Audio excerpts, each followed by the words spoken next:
Krishna Maharaj, please accept my humble obeisances. Yeah, Hare Krishna, please accept my humble obeisances. All glories to Prabhupada.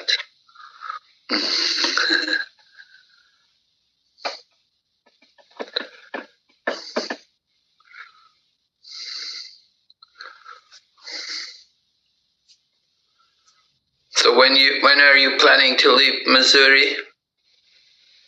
Michigan, Maharaj. Oh, Michigan.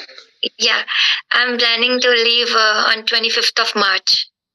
Oh, 25th of March. Okay, you got Yes, a month here. Yes, Maharaj. Okay. Maharaj, we will miss you. Where will you go?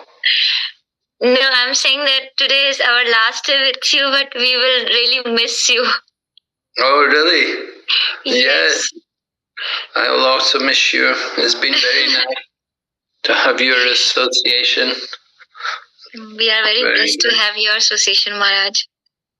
Hare Krishna, Maharaj, Dandavat Pranam. Hare Krishna, Dandavat Pranams.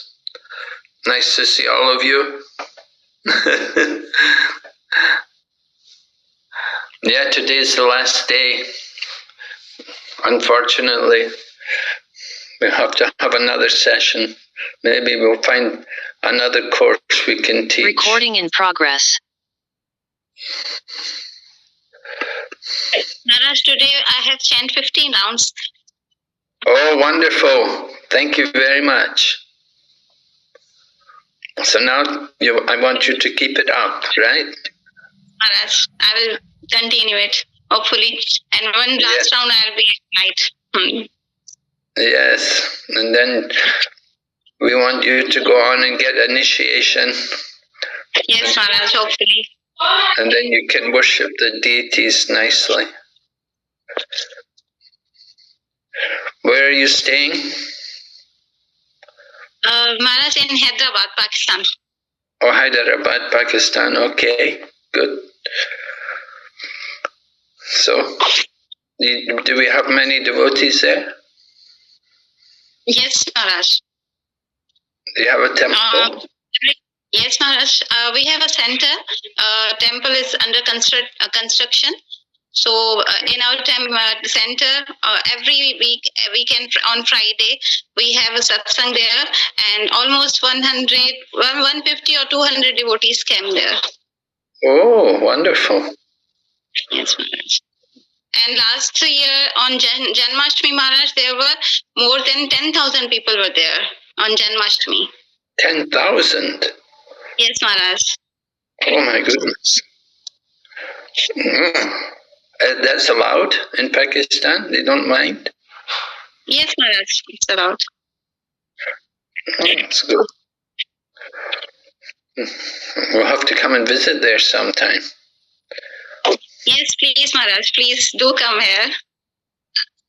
We'll be very grateful to you. Yes, Maharaj, please. Yeah. So many Pakistani are in England.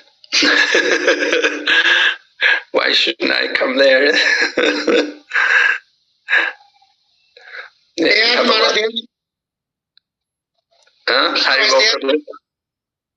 I'm saying, Maharaj, they are in the best position to invite you. They are the locals. Yeah, they're the locals. Good. Yeah. Yeah, it'd be nice to go. I like to go places like that. I go to all the usual places. Generally, devotees are little hesitant to come to Pakistan because almost all the devotees, they generally visit India. And that's the reason generally devotees give that, like, since we are regular visitors in India, so we don't want to come to. Yeah, generally they are supposed to fill that visa form where it says that, have you ever been to Pakistan, and then the whole thing comes up. Oh, really? But I've heard of that. Like Anuttama Prabhu was telling me. Even Atul Krishna Prabhu was telling me, that's one of the reasons. Like Pakistan is generally devoid of any practical like a devotee association in the sense that it's Maharaj. I would say it's a very dire situation that I can safely say for maybe for the last 10 years, hardly any GBC member or Prabhupada disciple or initiating spiritual master has ever visited Pakistan. Despite the fact Pakistan has got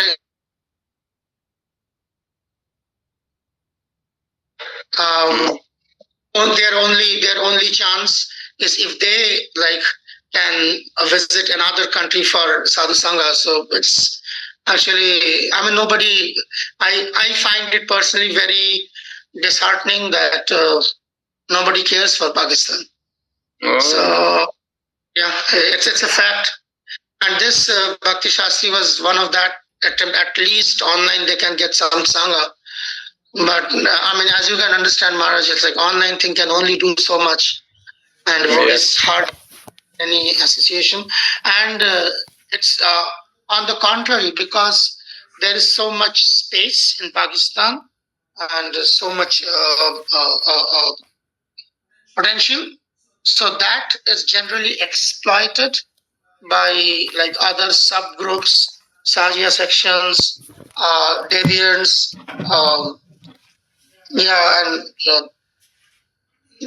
that kind of elements, unsavory elements.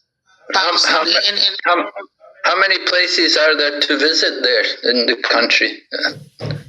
Many places, at least even within this province of Sindh, there are 2 temples which are under construction, full-fledged temples under construction. Both in Sindh province, huh? Both in the Sindh province. And with government, not just permission, Maharaj, government grants. Oh, wonderful. Yeah, government grants, not like that. So there's government grants, but despite that, for all practical purposes, we do not highlight that because we don't want to, invite the wrath or the envy of other unsavory elements. But the fact of that, that's there. So then we try to take care of that. But at the same time, we are very much, in need of advanced devotees like your good self visiting. Nobody really visits. Yeah, nobody really visits. But devotees are more than happy, and they are very Sindhi. I've been there, so they are very, very hospitable people. Very, very hospitable people. Very amiable, and devotees. I'm pretty sure devotees will be taken very good care of if they go there. And there is no question. There is no insecurity. It's just perceived. So I should wear civilian dress, so I shouldn't go in dhoti and like that. When you are entering, that's just in the airport. Just in the airport. Just in the airport, not otherwise. I could wear saffron. I could give classes in saffron. I could even walk in the streets wearing, having bead bag, chanting my rounds. These devotees, Maharaj, many of these devotees go to their universities, and some of them even wear tilak. There's hardly any problem. Oh, really? Yes. Wonderful. Yeah.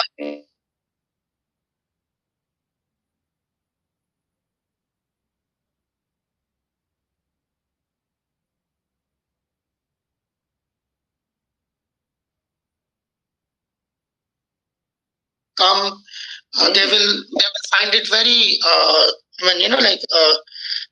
pleasantly. They will be pleasantly surprised if only devotees come, Maharaj. They are the best person to invite you. I myself am an outsider.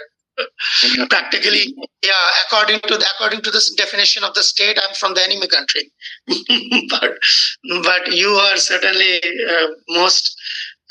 It will be really a treat, Maharaj, if you choose to come, Maharaj. You can only leave with folded hands. All arrangements will be made, Maharaj. Everything will be taken care of if you choose to. Should you choose to visit? Should you choose to visit? Yeah. So I'll try to arrange it in my schedule. I'll try to arrange some visit. Anytime, Maharaj. Anytime. Even if you something if you choose to visit during festival, it's like they were talking about the Janmashtami festival. Yeah. So that was humongous. That was humongous. You got to see it to believe your own eyes. It was humongous. And they're not like, obviously, that like, as Rakhimaji was telling, they're not 10,000 devotees, they're 10,000 visitors. But even if there are 200 to 300, what do you do you have a lot of Chinese come there? Chinese, no, maybe on an official level, but not like that. Just like in the universities, as I have seen, I have seen Sri Lankans. In the university, I have noticed Sri Lankans. Certainly devotees, certainly students from, I'm sorry, not devotees, certainly students from Jordan, Palestine. So they do come. But I've seen many Sri Lankans also. Some Sri Lankans, seen that. No, because I brought Chinese to Nepal last year. We were in Nepal for Janmashtami, a group of Chinese, and I brought Chinese to Sri Lanka also. We were there in Sri Lanka. I just wonder, if it's because nowadays Chinese very very difficult to get a visa for India. Yes, nowadays. If Pakistan is quite near to China, it might be easier for them to come to Pakistan. They like to travel. That's an easy one. That's an easy one. Coming to Nepal, coming to Pakistan, that's an easy one. Relatively easy. Okay, we'll look into this. Road is sometimes just like today is like what, 11th? Yeah, day after tomorrow. There's one of the participants here. Possibly she has not come, and maybe tomorrow she will be traveling to Nepal. Day after tomorrow, she's going to be initiated. One of like the students here will be initiated day after tomorrow from His Holiness Haldar Swami Maharaj. So even for an initiation, you have to travel to Nepal. Sometimes you have to travel to Dubai. If not, like generally devotees get initiated online. Most of them sitting over here who are initiated have been initiated online. It's like Hari Priya Radha is sitting here, Krishna Priya is sitting here. Most of them have got the initiations online. So it's because, in fact, it's actually Maharaj. It's very, it's very sad. It's very that most of the devotees haven't. Those who are initiated have never even met their guru in their life. Thanks to this situation. So if you choose to visit Maharaj, we will highly honored. Okay, who's the contact person if I come there? Maharaj, Krishna Priya will arrange, and then the local temple president here, Kanhaiya Krishna, or even there is a national council in Pakistan.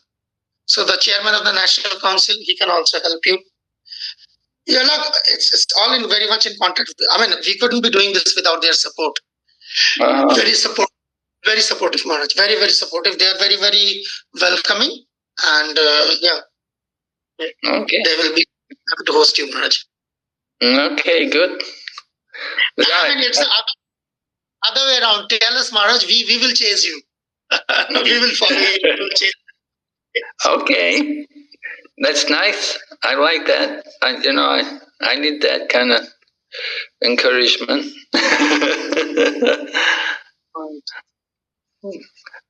Okay, so let's share. Yeah, sharing is not turned on yet.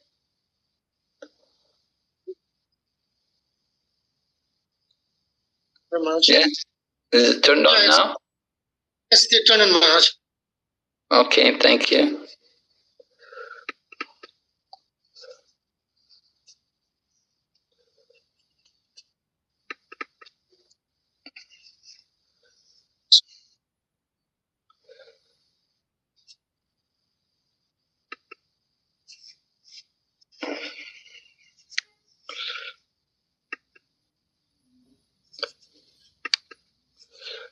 Okay, are you able to see the PowerPoint, everyone? Yes, Maharaj. I hope so. Okay, so we're on this point now, surrender. We're hearing about surrender in this section of the Bhagavad Gita. This is the final section of the Bhagavad Gita, remember? We covered up to 54, we heard about Brahman, And we heard about Paramatma. Now we're going to hear about surrender. Oh, sorry, not that. The attitude of surrender, right? Here's a quote from the Ishopanishad, Mantra 14. The Lord comes here to re-establish the principles of religion. And the basic principle is the development of an attitude of surrender to Him. This is the Lord's last instruction in the Bhagavad Gita. Sarva dharman paragyasya mamikam sharanam braja. Give up all other processes and just surrender unto me alone. All right, and here you can see the breakdown of the rest of the chapter. First of all, 55 to 60, Lord Krishna is speaking about bhakti and buddhi yoga. And then 61 to 63, we'll hear about surrender to the super soul. We have to surrender to Krishna in the heart. That's very important for you in your situation. You don't have the physical presence, so you have to surrender to Krishna in the heart. And then 64 up to 66 is surrender to Krishna. And then 67 to 71, we'll hear about the importance of preaching Krishna consciousness. So like this is a very important section, the final section here in the Bhagavad Gita. Lord Krishna speaking about bhakti. Surrender to Krishna, surrender to the super soul, preach. So important. So we have a little exercise for you. We want to make sure you're all reading these verses. We want you to take a partner and discuss which verse is significant for you. Identify not only one verse, but which verses do you consider very important verses in this final section, 55 up to 78. And what is their relevance for us? All right? We'll give you 10 minutes to do this. We want to hear from you. Have you all got Bhagavad Gitas with you? Yes, Mother. Yes, Maharaj. Okay, good. So go through, get your Bhagavad Gita out, go to the 18th chapter and start from 55 and just read the verses. You don't need to read the purports, and just pick out which verses you think are really significant there and why. What is their relevance for us? That's wrong spelling, isn't it? Krishna, you spell it.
Krishna, Krishna, have you divided the groups? No, Prabhu. You want me to do that? Maharaj, Do we have to make the breakouts room? No, I don't think so. I just want you to look through the verses yourself.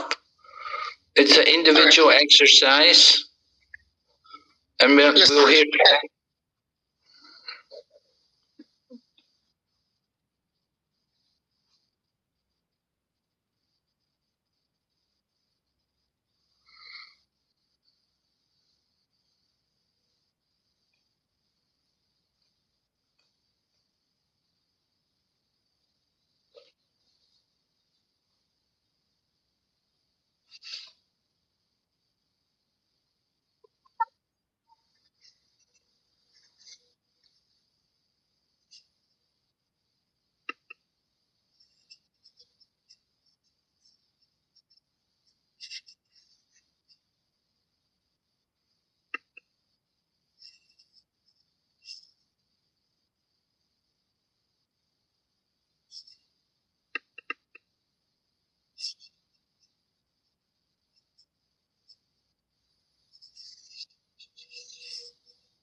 think you've had enough time. Can everyone come back again?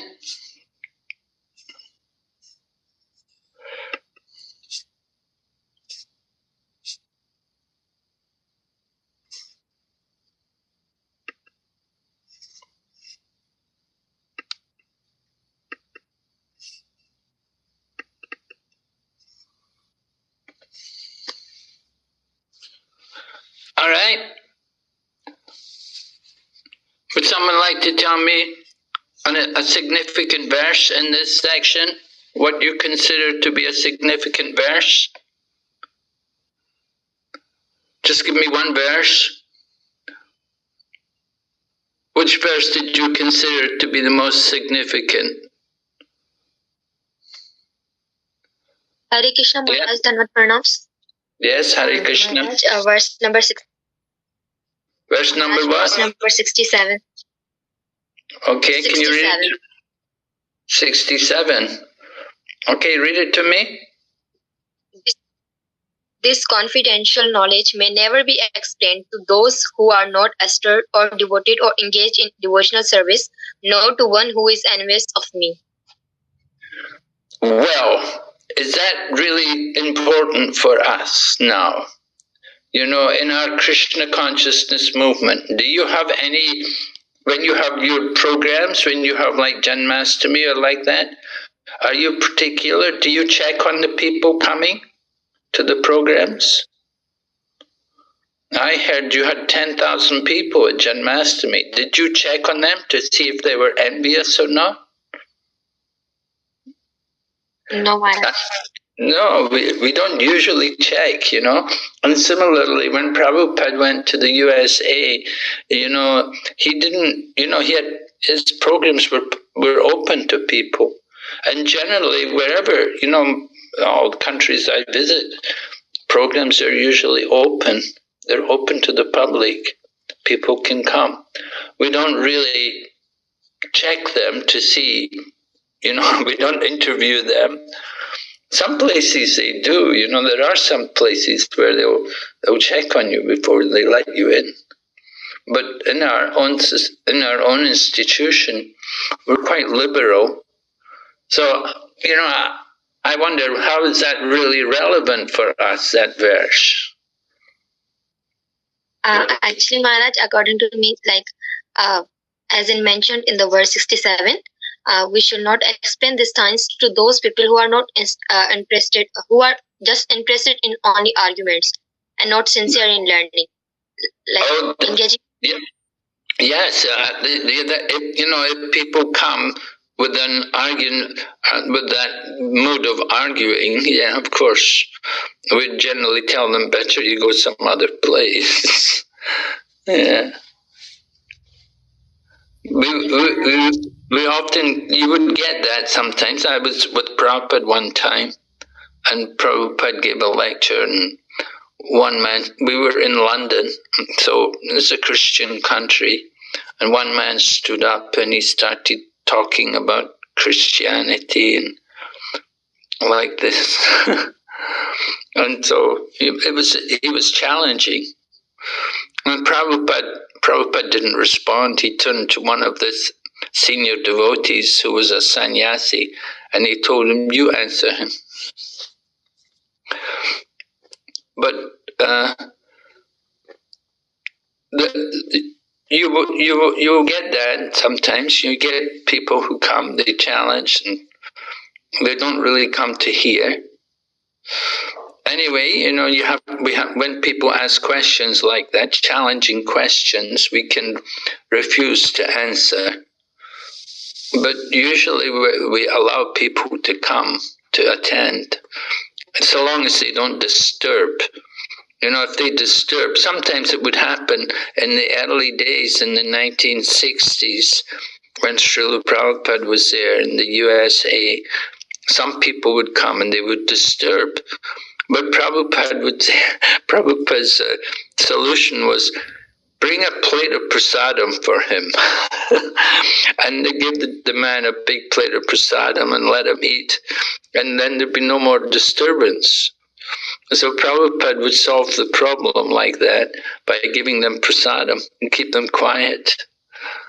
But in Bhagavad Gita chapter 4, text 34, it mentions about inquiry, and it says inquiries should not be challenging and they shouldn't be ridiculous also.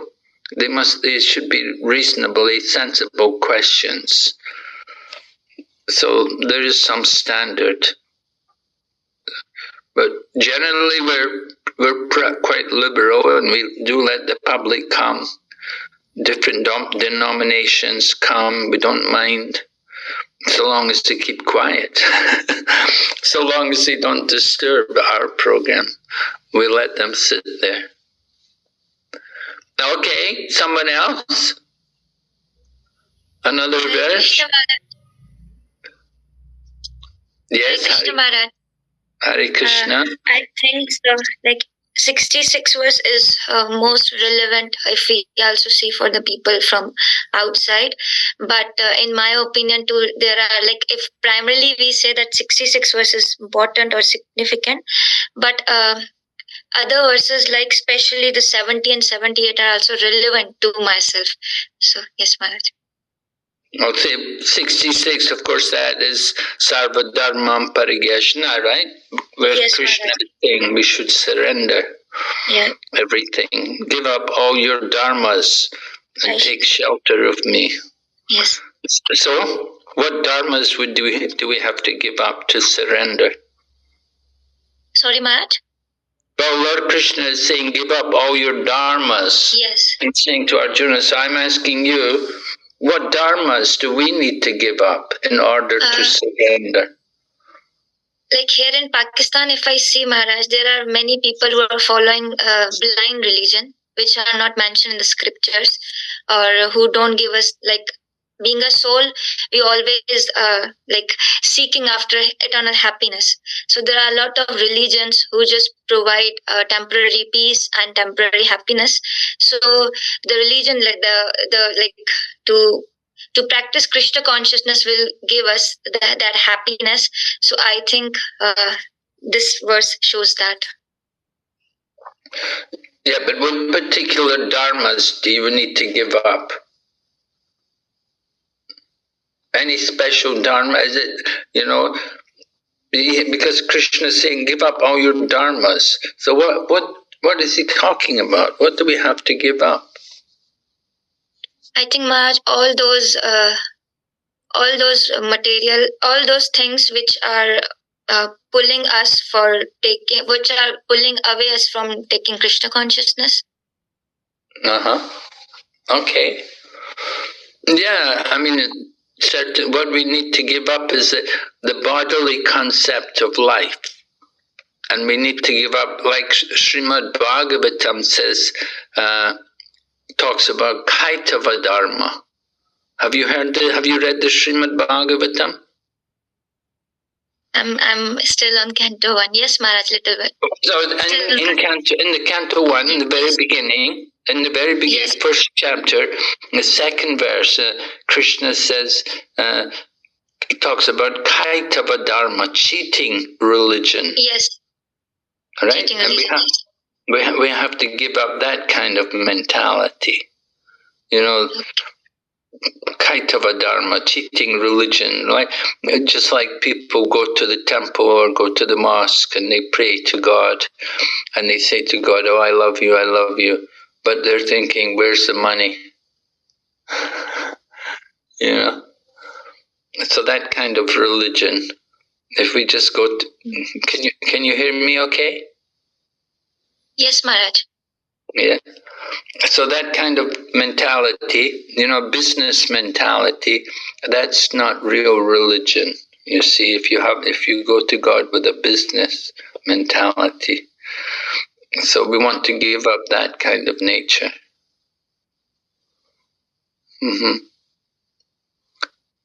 Okay. All right, somebody else? Another significant verse? Hare Krishna, Maharaj. Yes, go ahead. What's your verse? Verse Verse number 65, Maharaj. Oh, 65. Manmana bhavamada bhakto madhyaji mam namaskuru. Mama evasya satyam te pratijane priyoshi me. Always think of me as Krishna is offering us to surrender me, and this shows the relevance with our life or with our duties. Yeah, with our Krishna consciousness or with our bhakti. Yeah, Lord Krishna wants us to do 4 things, right? Yes. Engage our mind in thinking of Him, become His devotee, worship Him, and offer obeisances to Him, or offer homage to Him. So that's the first half of the verse. And then the second half of the verse, Lord Krishna says, he uses the word satyam. Do you know this word satyam? Satyam means vow. Lord Krishna is making a vow. He said, I promise you this. So there's some joking goes on about this, because when Arjuna may say, well, Satyam, you're saying like this, but actually you people from Mathura, you use this word Satyam all the time, and you never keep your word. You give these vows, you say like this, but you never do it. So it's difficult for me to take it seriously. But Lord Krishna says, no. He said, I promise you this because you're my very dear friend. So, because you're my very dear friend, I won't do anything to disappoint you. So yeah, that's a very nice verse. That is, well, in that section, remember yesterday I spoke about how there are 3 levels of knowledge. There's confidential knowledge, then there's more confidential knowledge, then there's the most confidential knowledge. Do you remember what was the confidential knowledge? Yes, Maharaj. The Brahman knowledge. Knowledge of Brahman, right? Where was that mentioned? Which verse? Brahma. 18.63. No. 18.64. 64. No, 54. Brahma Buddha. Brahma Buddha. Right, you got it. That's the verse. So Krishna is speaking about, that's confidential knowledge, right? And then more confidential knowledge, what's he speaking about? Knowledge of the Paramatma? Yes, right, yeah. And now he's speaking the most confidential knowledge. Yes, he's talking how we have to approach Swayam Bhagavan, Lord Krishna. We have to engage our mind in thinking of him. Manmana bhava mad bhakto madhyaji mam namaskuru mam evaishasi satyam te pratijani priyosime. Right? So 4 things. First is engage the mind to think of Krishna. Very important. That's why we have to chant Hare Krishna. It will help us to remember Krishna, to think of Krishna. Very important for us. Right? So that is the most confidential. And that verse was already quoted earlier. Do you remember this verse? It was the first half of the verse was quoted at the end of the 9th chapter. The 9th chapter, what's the title of the 9th chapter? The most confidential knowledge. Right? So the same 4 things were mentioned at the end of the 9th chapter. And then and now at the end of the Bhagavad Gita, Krishna is mentioning them also. Good. So 64, 65, 66, 67. Okay, any other verse somebody wants to offer? Hare Krishna Maharaj. Hare Krishna. I get the verse number 57 and 58, which are like, in all activities just depend upon me and work always under my protection. In such devotional service, be fully conscious of me. And if you don't work in that consciousness, you will be lost. I guess that's the most relevant we can come across, because basically Krishna telling us that how to be engaged and how to keep thinking about him and be conscious about him, or else we are basically lost if because we go here and there but not him, so basically we get lost. So right. Okay, good. Yeah. So we have to have that consciousness fixed on Krishna. Yes. Okay, very nice. Any other point? Hare Krishna. Yes. Hare Krishna. Verse number 55 is also important, because in this verse Krishna is telling how someone can attain God, or how someone can enter the kingdom of God only by doing the devotional service, pure devotional service. So it is also important. Okay, very good. Yes. We all want to go back to Godhead. We like to go to Krishna's abode. So Krishna is telling us how we can do it. Very nice.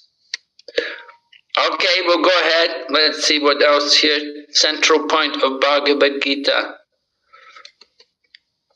Shrinu me paramam vacha.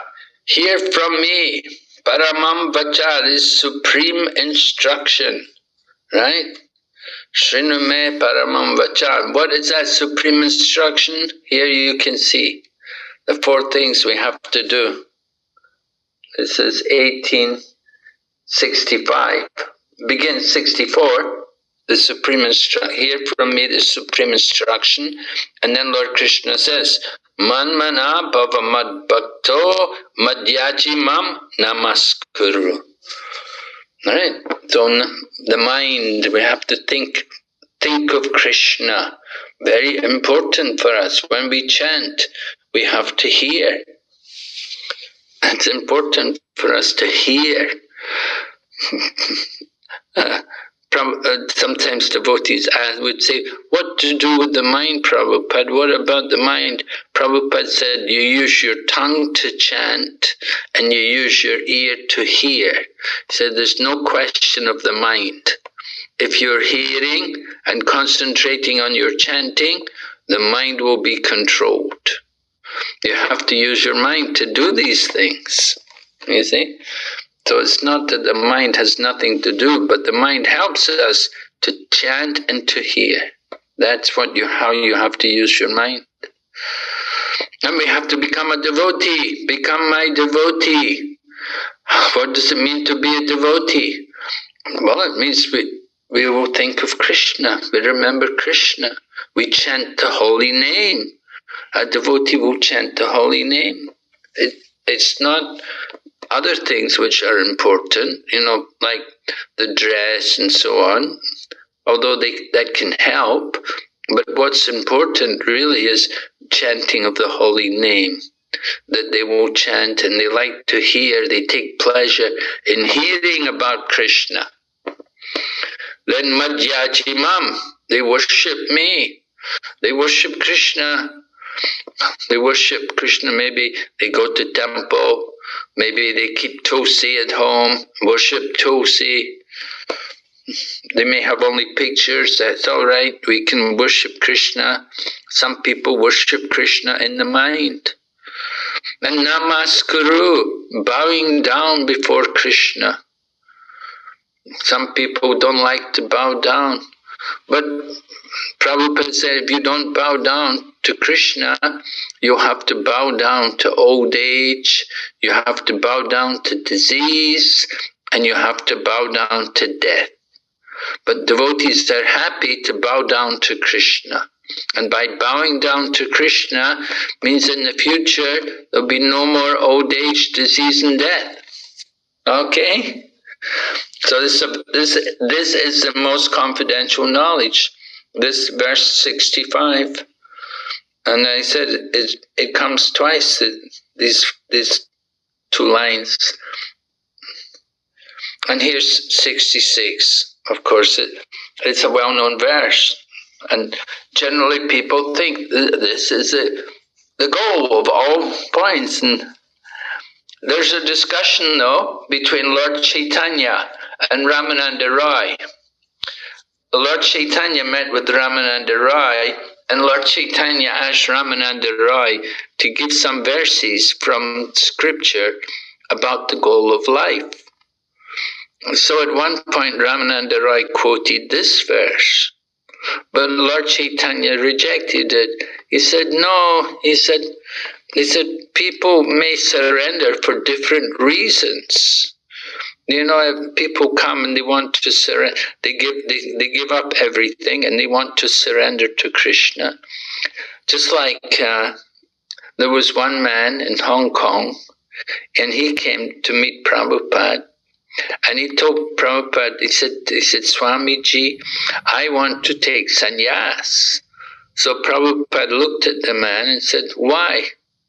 And the man said, oh, I have a wife and 4 children at home. It's unbearable.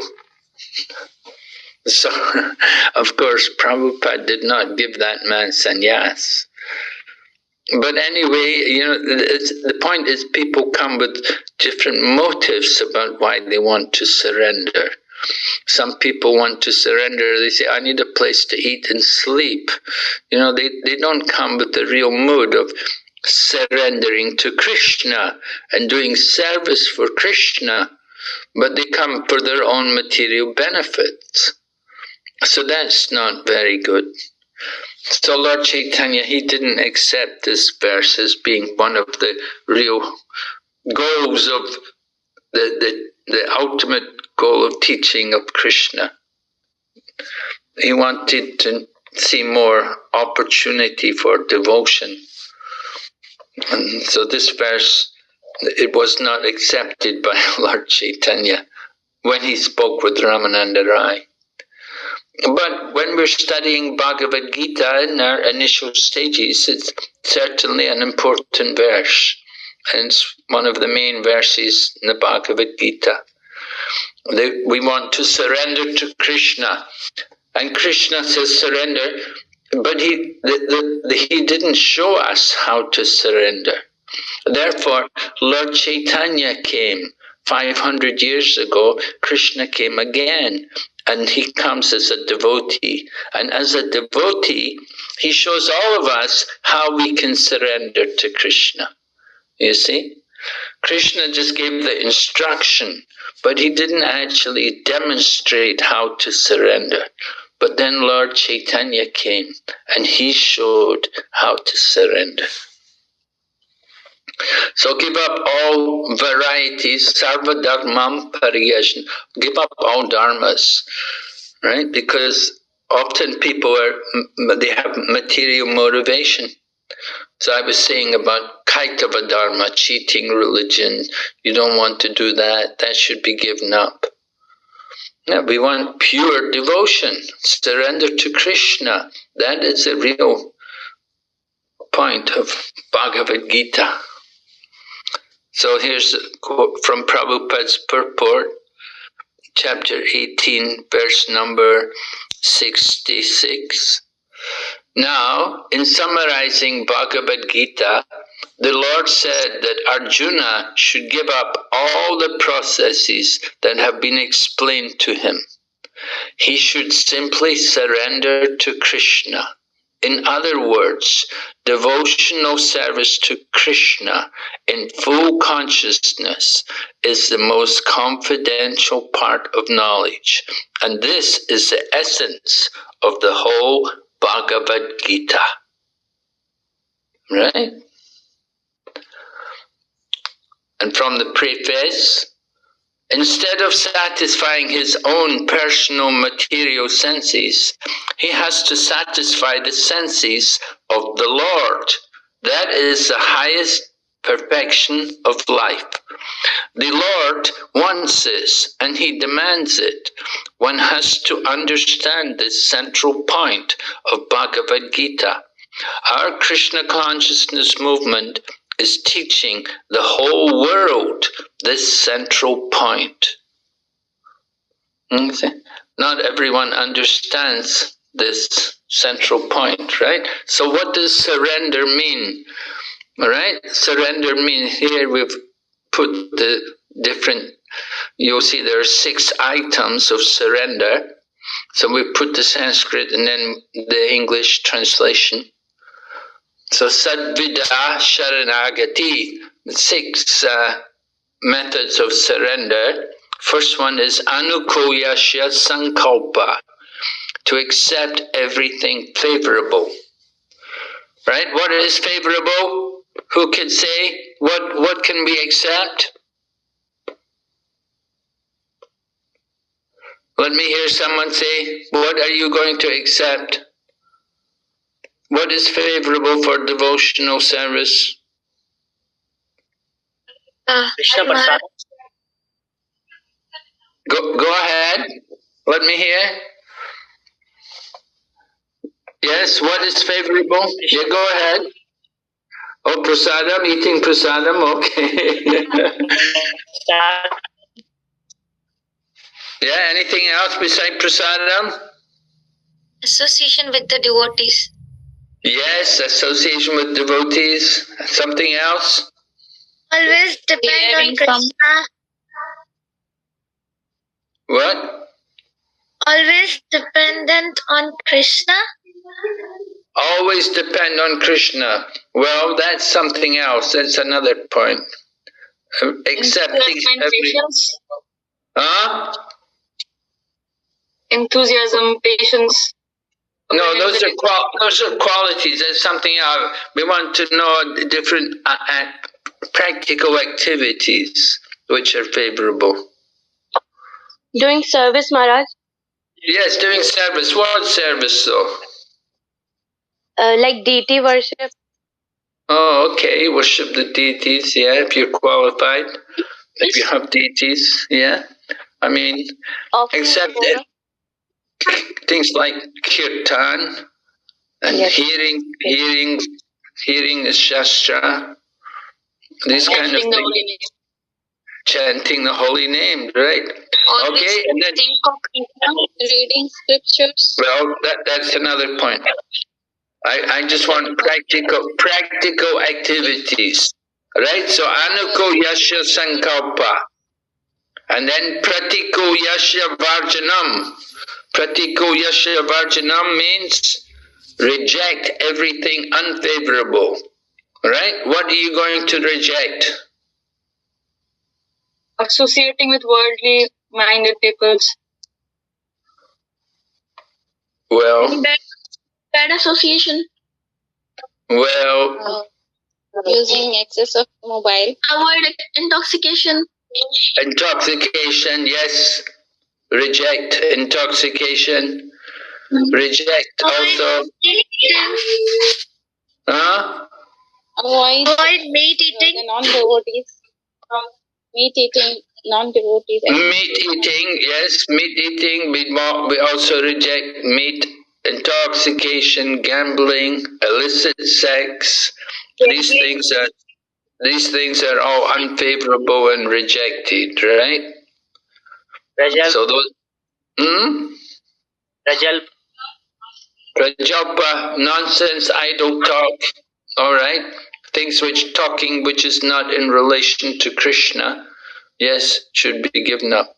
Number 3, Rakshishyati Vishwaso, meaning firmly convinced that Krishna will give protection. Right? Krishna will protect. You don't need a big dog. You don't need to keep a gun. You don't need a security guard. We just have to have faith in Krishna. Krishna will give protection. Right? Can you think, did Prabhupada show that mood?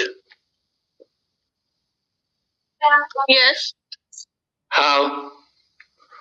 When he was traveling towards America, he was totally alone, without a penny. He was totally surrendered to Krishna. Like he was totally, he was. Yeah, and he was on the boat, right? And big waves crossing the ocean. It was not easy. His heart had a difficult time. But he was convinced that Krishna would give protection. We say, Mare Krishna Rakhe Ke, Rakhe Krishna Mare Ke. If Krishna wants to kill someone, no one can save him. And if Krishna wants someone to live, no one can kill him. So a devotee is convinced Krishna will give protection. Alright, then the fourth thing, Goptretve Varanam Tata, meaning firm conviction that only nobody else other than Krishna will maintain. Krishna is maintaining everyone. He's maintaining the devotees. Right? We are maintained by the grace of Krishna.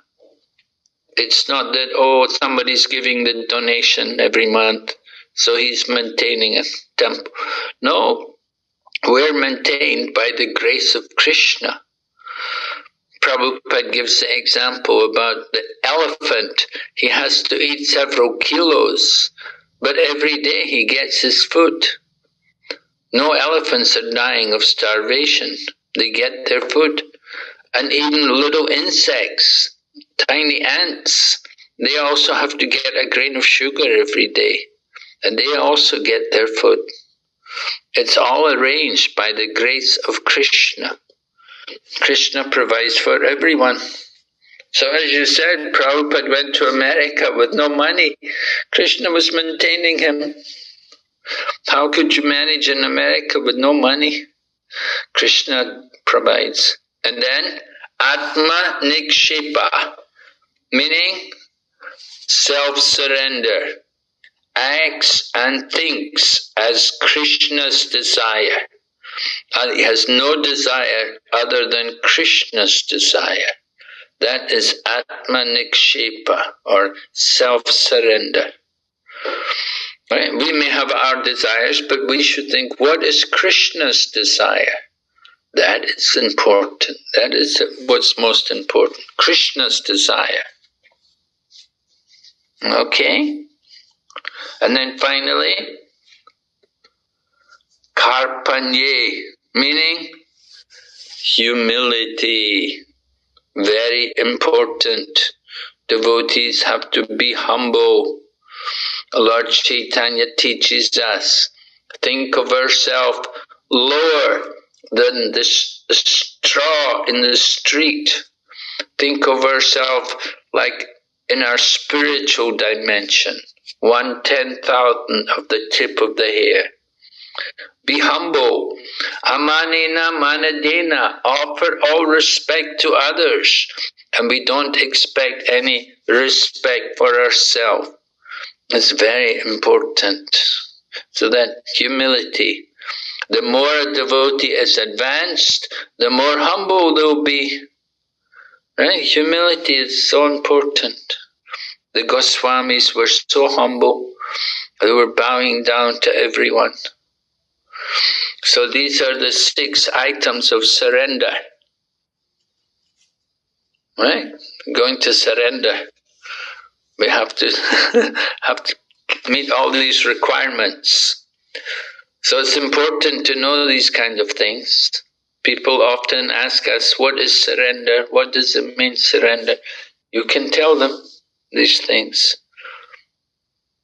Accept everything favorable. Accept association and kirtan and satsanga. And reject everything unfavorable. Reject intoxication, gambling, meat, fish and eggs, and illicit sex, all these things. Reject all the nonsense. and then be convinced that Krishna will protect us. And Krishna is maintaining us. We don't need to worship any demigods to maintain us. Krishna is maintaining everyone.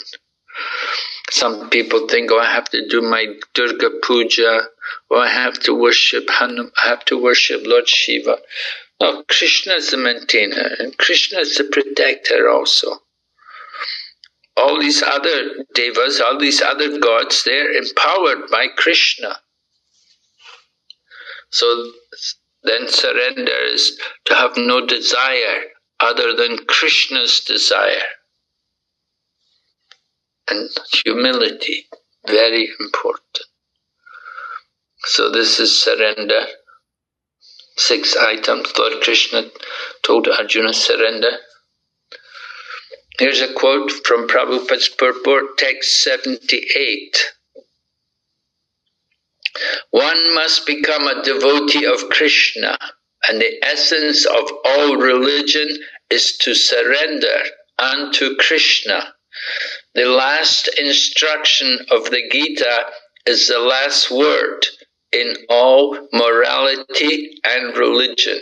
Surrender unto Krishna. This is the essence of the teachings of Bhagavad Gita. Right? So sometimes people are confused. They think, where is the morality? Krishna is telling Arjuna to go and kill, to go and fight.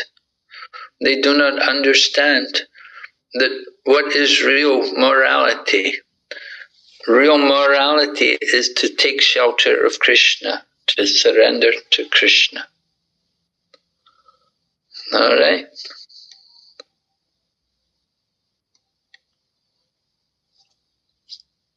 In all activities, depend upon me and work always under my protection.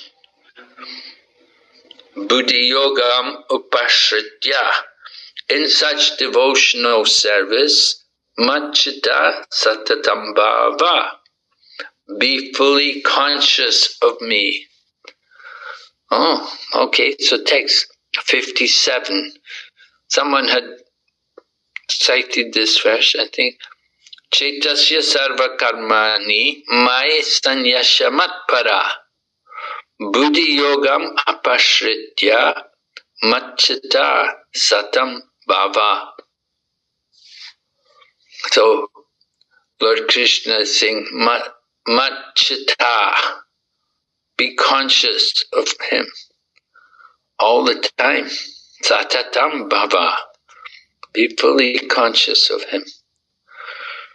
So we want to perform our activities remembering Krishna. You can see how this verse also talks about surrendering, working always under my protection, right? We should know Krishna is there to protect the devotees. So in all activities, we can do all different activities for the pleasure of Krishna. We work for Krishna, and we offer the fruit for Krishna. So being a devotee doesn't mean we stop work. And being a devotee means we should be active. Prabhupada he said, just like Hanuman was active in the service of Lord Rama, and Hanuman fought so bravely for Lord Rama that they could defeat Ravan, and they could kill Ravan and put Ravana's younger brother on the throne. So this way, Lord Hanuman was fighting he was a hero in the battle of Lanka. And then at Kurukshetra, Arjuna was a hero. So there were these two great battles in the world, one in Lanka and one at Kurukshetra. And in both these battles, the heroes in the battles were both Vaishnavas.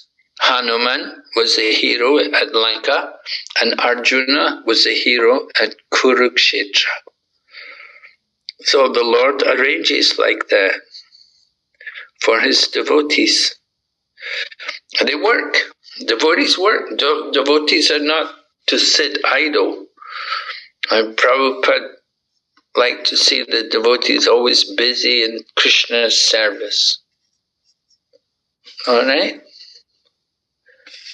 So, from Prabhupada's purport on this verse, 57, one has no goal in life save and except acting in Krishna consciousness, just to satisfy Krishna.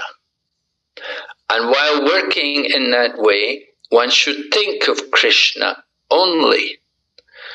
I have been appointed to discharge this particular duty by Krishna. While acting in such a way, one naturally has to think of Krishna. This is perfect Krishna consciousness. So Krishna consciousness is being described for us. We want to know, what does it mean to be Krishna conscious? We have to think of Krishna. Don't think of others. And act for Krishna also. And you have whatever duty you've been given, you do it for Krishna. Just like Hanuman was fighting, Arjuna was fighting, someone else doing business, making money for Krishna, okay, not a problem. Prabhupada's purport continues, now one may argue that Arjuna was acting under the personal direction of Krishna. But when Krishna is not present, how should one act? If one acts according to the direction of Krishna in this book, as well as under the guidance of the representative of Krishna, then the result will be the same. So sometimes people say, I want Krishna for my guru, just like Arjuna.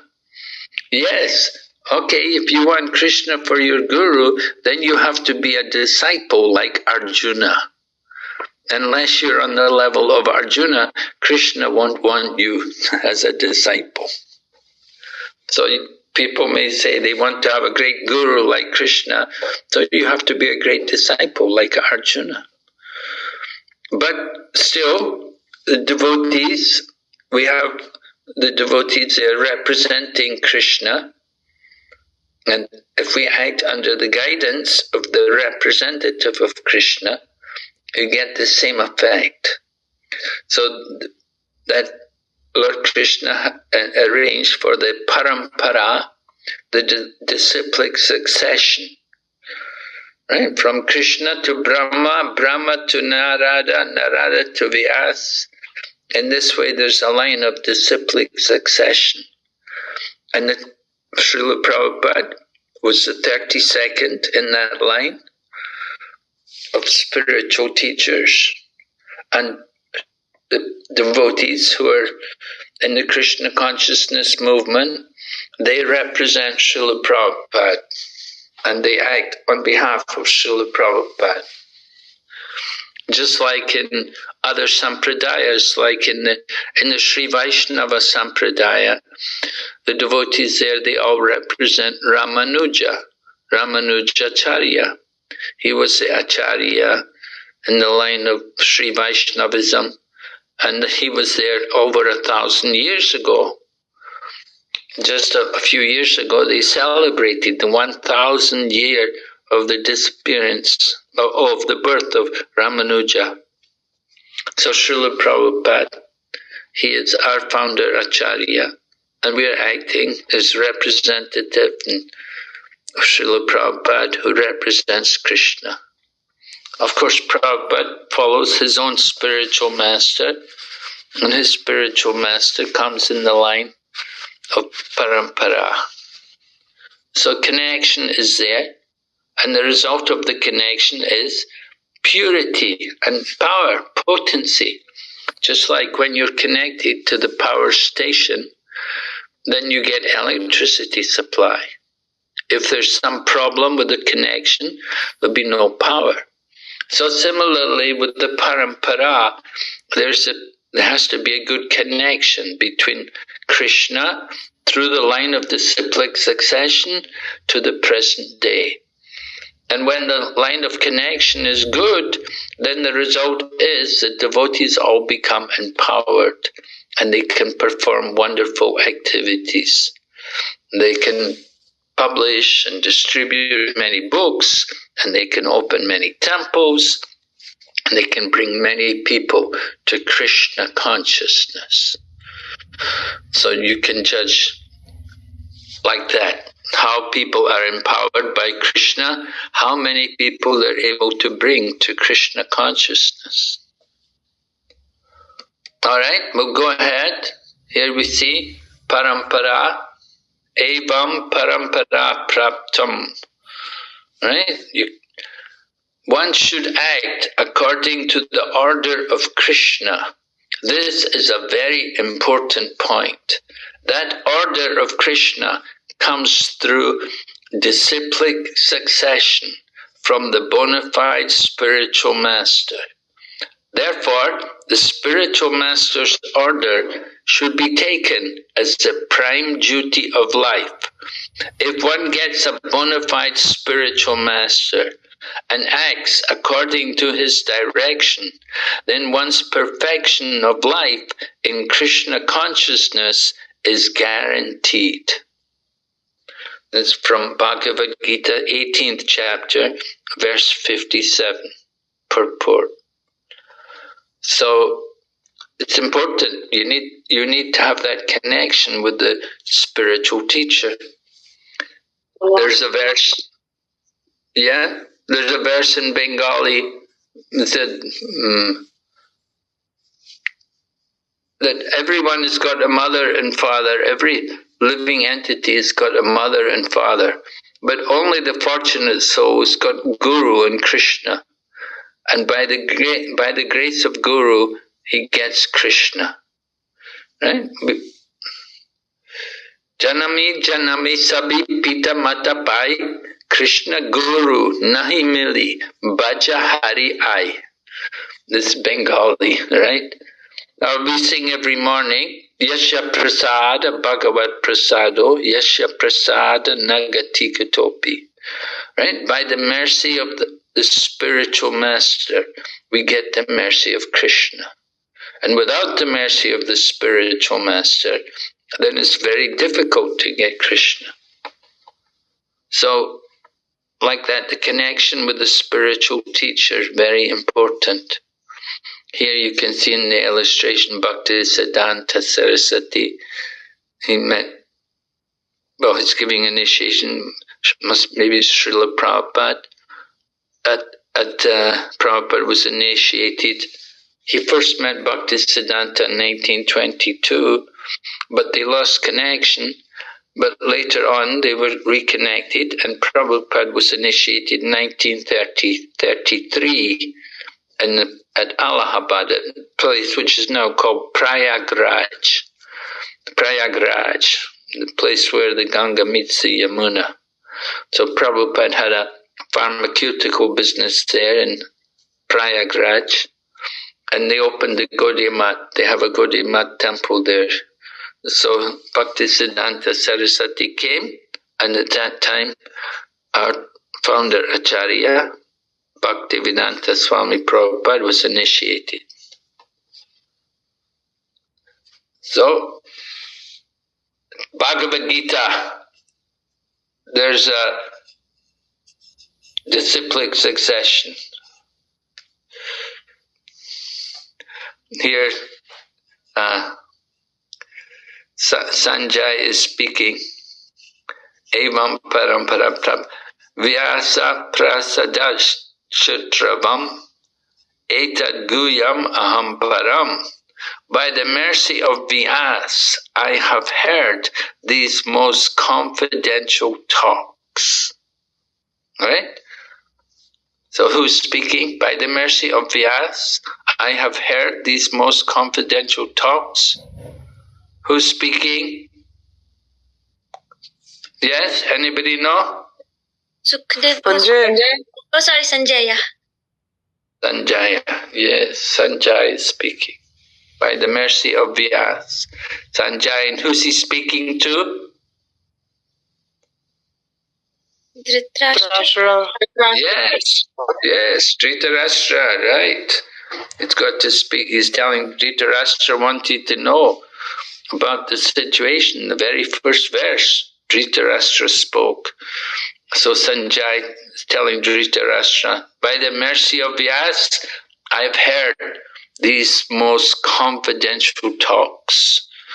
One has to understand Krishna not directly, but through the medium of the spiritual master. The spiritual master is a transparent medium. Although it is true that the experience is still direct, this is a mystery of the disciplic succession. Oh. So this is a mystery, that the experience is direct. But the spiritual master is the transparent medium. He's connecting us to Krishna through the parampara. The Bhagavad Gita, verse 75 of the 18th chapter, purport. All right? We'll just look over what we're supposed to have understood from this 18th chapter. We identified and discussed significant verses mentioned in the Bhagavad Gita in this section, 56 up to 78. Then, mood and mission. We've been talking about the importance of surrender to Krishna as the ultimate conclusion of Bhagavad Gita, with reference to appropriate references from the Bhakti-Shastris. Surrender to Krishna is the conclusion of the Bhagavad Gita, right? Examples of Prabhupada displaying the 6 items of surrender in his behavior. Yeah. Prabhupada was very humble. Prabhupada depended on Krishna for protection, for his maintenance. And Prabhupada avoided all the sinful activities, and he was always eager for kirtan and programs, preaching. Then the importance of the attitude of service, right? Devotees, service is important. We want service. We like service. We're eager to have some service for Krishna, because it's service which purifies us and which brings us closer to Krishna. So we have to have that mood, but that we want service. Be greedy for service even. Then we substantiated the importance of surrender to Krishna through the bona fide spiritual master, coming in disciplic succession with appropriate references from the Bhakti-Shastras. Surrender to Krishna through the Guru. Right? That is important for us. We surrender to Krishna. We have to surrender to Krishna's representative. Krishna's representative takes us to Krishna. A nice quote here from Srila Prabhupada. Karishye vachanam tava, right? This is quoted in the Bhagavad Gita that Arjuna says, Karishye vachanam tava. He said, I'm ready to do what you said. So Prabhupada writes, so to study Bhagavad Gita is to understand Krishna factually. When a person is in full knowledge, he naturally surrenders to Krishna. And when Arjuna understood that it was Krishna's plan to reduce the unnecessary increase of population, he agreed to fight according to Krishna's desire. He again took up his weapons, his arrows and bow, to fight under the order of the Supreme Personality of Godhead. Bhagavad Gita is not an ordinary book written by a poet or fiction writer. It is spoken by the Supreme Personality of Godhead. Any person fortunate enough to hear these teachings from Krishna or from his bona fide spiritual representative is sure to become a liberated person and get out of the darkness of ignorance. From the Bhagavad Gita, 18th chapter, text 72 and 73 purports. So, Karishe Vachanam Tava. Arjuna is saying, yes, I've heard everything. Now I'm ready. I'm ready to do what you want. And Krishna actually said, have you understood? Krishna's asked, he had asked Arjuna, do you understand everything now? What are you going to do? And Prabhupada said that Krishna was ready to tell him the whole Bhagavad Gita again. If he did not understand, then Krishna was ready to repeat the whole Bhagavad Gita for Arjuna. But Arjuna said, no, it's okay, I'm convinced. He said, now I'm ready to do what you want. I'm ready to go to fight. So why did Arjuna fight? Why did he take part in the battle? Because Krishna wanted it. Krishna wanted him to do it. That was the ultimate. This is surrender to Krishna. It's not a question of what I like, what I don't like. We do what Krishna wants. That's surrender. Okay, Srila Prabhupada ki jai. Okay, any questions?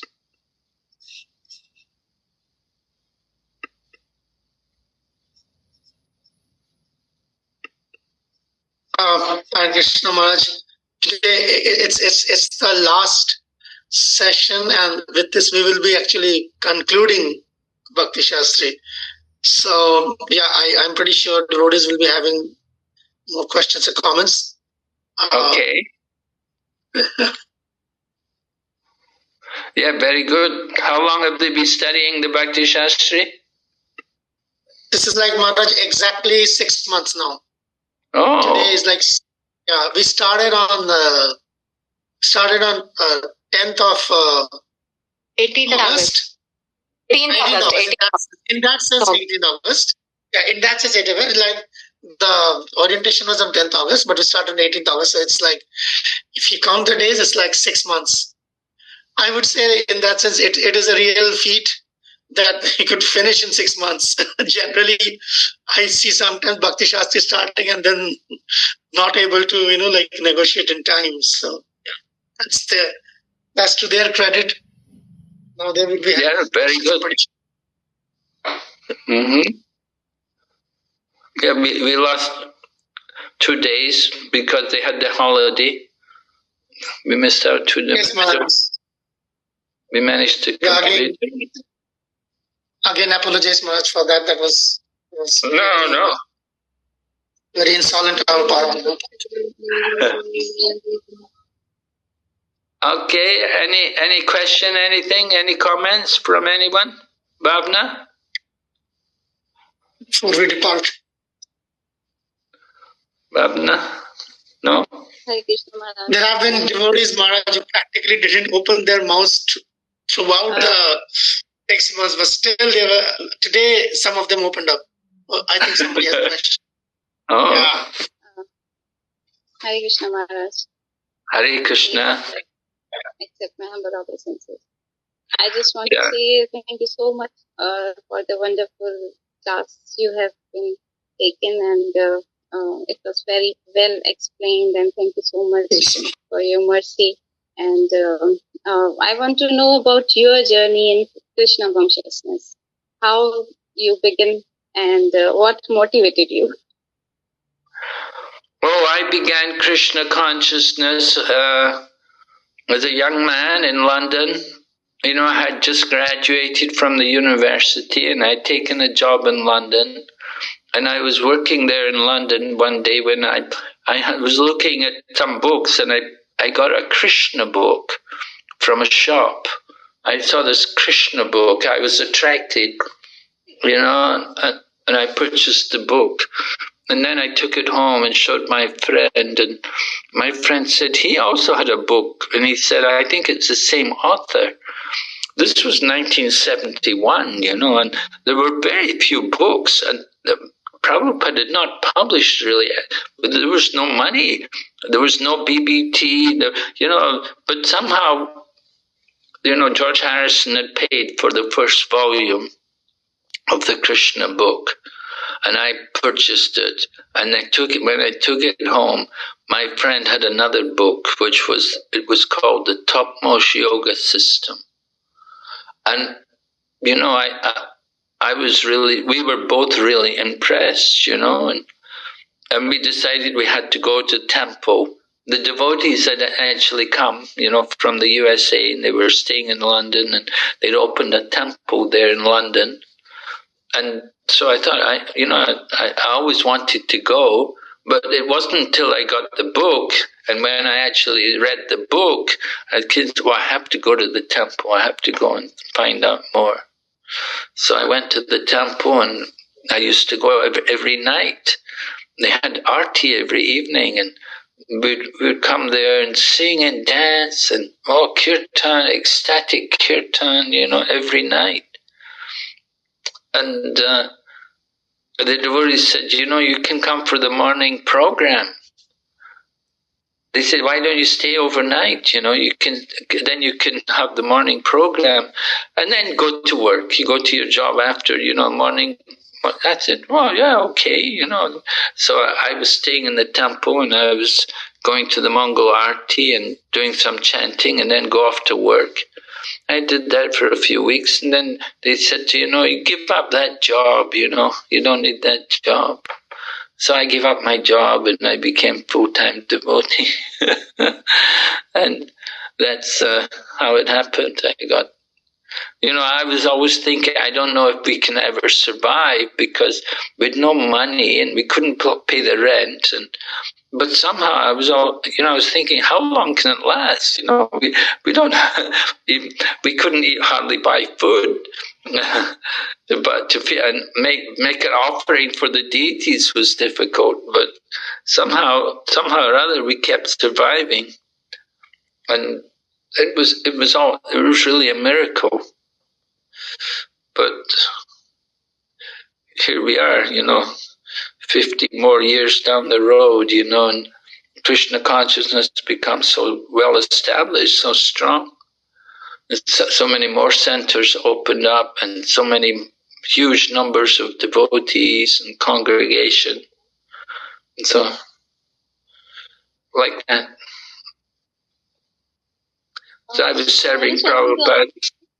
That, like, Maya is really very strong, that people can easily dragged into it.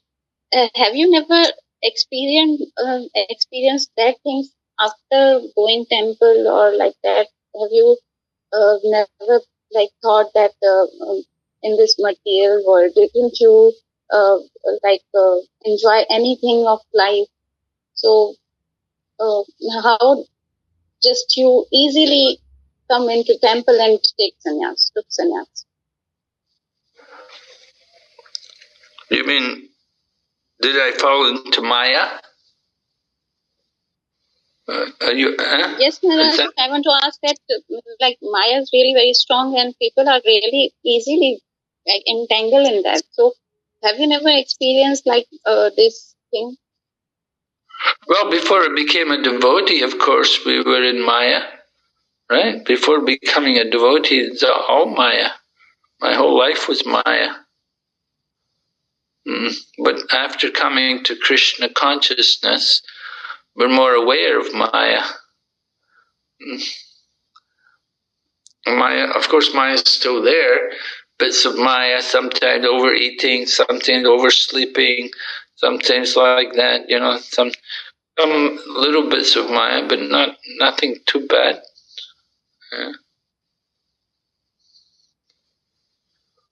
Yeah. Krishna protects.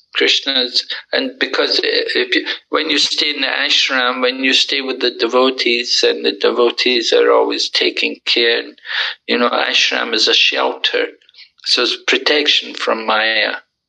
It's a bit difficult for people who don't live in the ashram. You're living outside, we would say outside, living in your home or something away from the ashram.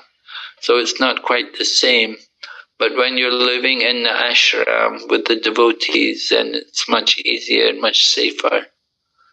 And you have a shelter. Of course, sometimes when I go to other places, sometimes pioneering, there's no temple. Sometimes I go just on my own sometimes, to do some pioneering work. So I need the mercy. I need the shelter. I need some association, some devotee there.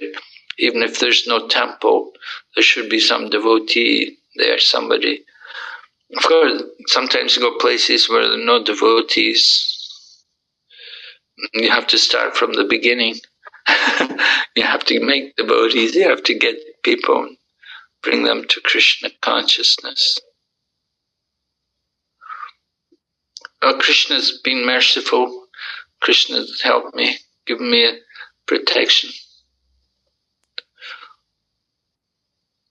And Maharaj, your family also supported you? Well, I'm from the West, Western culture, we're not so much intimate, I went to college, like at 17, I kind of left home, 17, I went to college, and when I was at college, I was supported with government grants, money from the government. My family didn't support me or anything. But, they didn't mind, I became a devotee, and then later on, even also one of my sisters also became a devotee and took initiation from Prabhupada.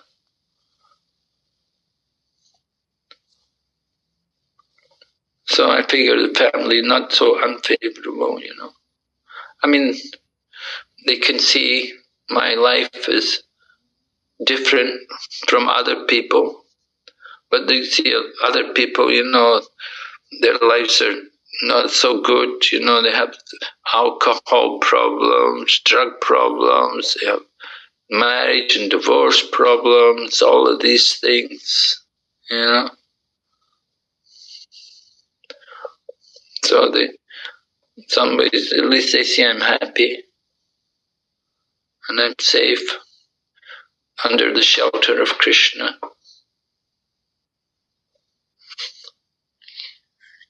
Mm-hmm. Thank you so much, Maharaj. Krishna Maharaj, we have got another hand up. Yes. This Namrata has a hand up. Just a brief, Maharaj, comment. Actually, in Pakistan, they have never seen what is called an ashram because they have seen a proper temple. So hardly anybody understands what's an ashram, brahmachari ashram. It's just there are devotees over there who so much some of the boys when they initially come in contact. And they generally are very fired up, kind of, we want to join, we want to become brahmacharis. And then after a few months, when they understand what that actually means, it's different. Anyway, we have got hand up, Maharaj. Namrata is there. Thank you, Maharaj.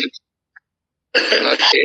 Sorry for me being with too much of a botheration, Maharaj, in chat box. Okay, yes, Manaji. What's the Hare name? Krishna Maharaj. Yes, Hare Please Krishna. accept my humble obeisances. Maharaj, I have a question that how you decide that Srila Prabhupada will be your guru, and also how one should decide that to which guru they can choose, and like what they can see and how they can decide. I want to ask that. Thank you. Yeah, well, that's actually explained when you do the ISKCON disciple course. You know, we have a thing called the ISKCON disciple course. I think you've maybe not done that yet, huh?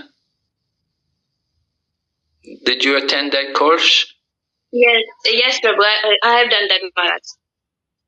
So didn't they teach you about how to select the guru? Yeah, they did, but still also like I don't. I'm not. Yeah, well, okay. So when I joined the Krishna consciousness movement, Prabhupada came, and after I'd been a devotee about 6 months or something, and Prabhupada came to London, and at that time he gave us, if the temple president recommended us, Prabhupada would give us initiation. So we didn't. We were at that time. All Prabhupada was initiating everyone. Nobody else was initiating. Prabhupada was the founder Acharya, so he initiated everyone. We were all happy to get initiation from Prabhupada. We certainly desired it. Before coming to Krishna consciousness, I'd read books by other so-called spiritual teachers. And there was even some people would give initiation, but I never actually took it up. I'd heard about it. We had the different people, you were supposed to pay them some money and they would give you initiation, give you a secret mantra or something. So I'd heard about these things before becoming a devotee. But then I came to Krishna consciousness and we heard about Prabhupada and how Prabhupada was in Parampara, and we understood more about Prabhupada's authority and spiritual position. So we were eager to get initiation from him. Now, generally the process of selecting the guru, selecting a spiritual teacher, is you have to hear from him, right? In the Bhagavad Gita, Lord Krishna describes in chapter 4, text 34, the famous verse, try to learn the truth by approaching a spiritual master. And the verse goes on to describe how to approach the spiritual master. It says, inquire from him submissively and render service unto him.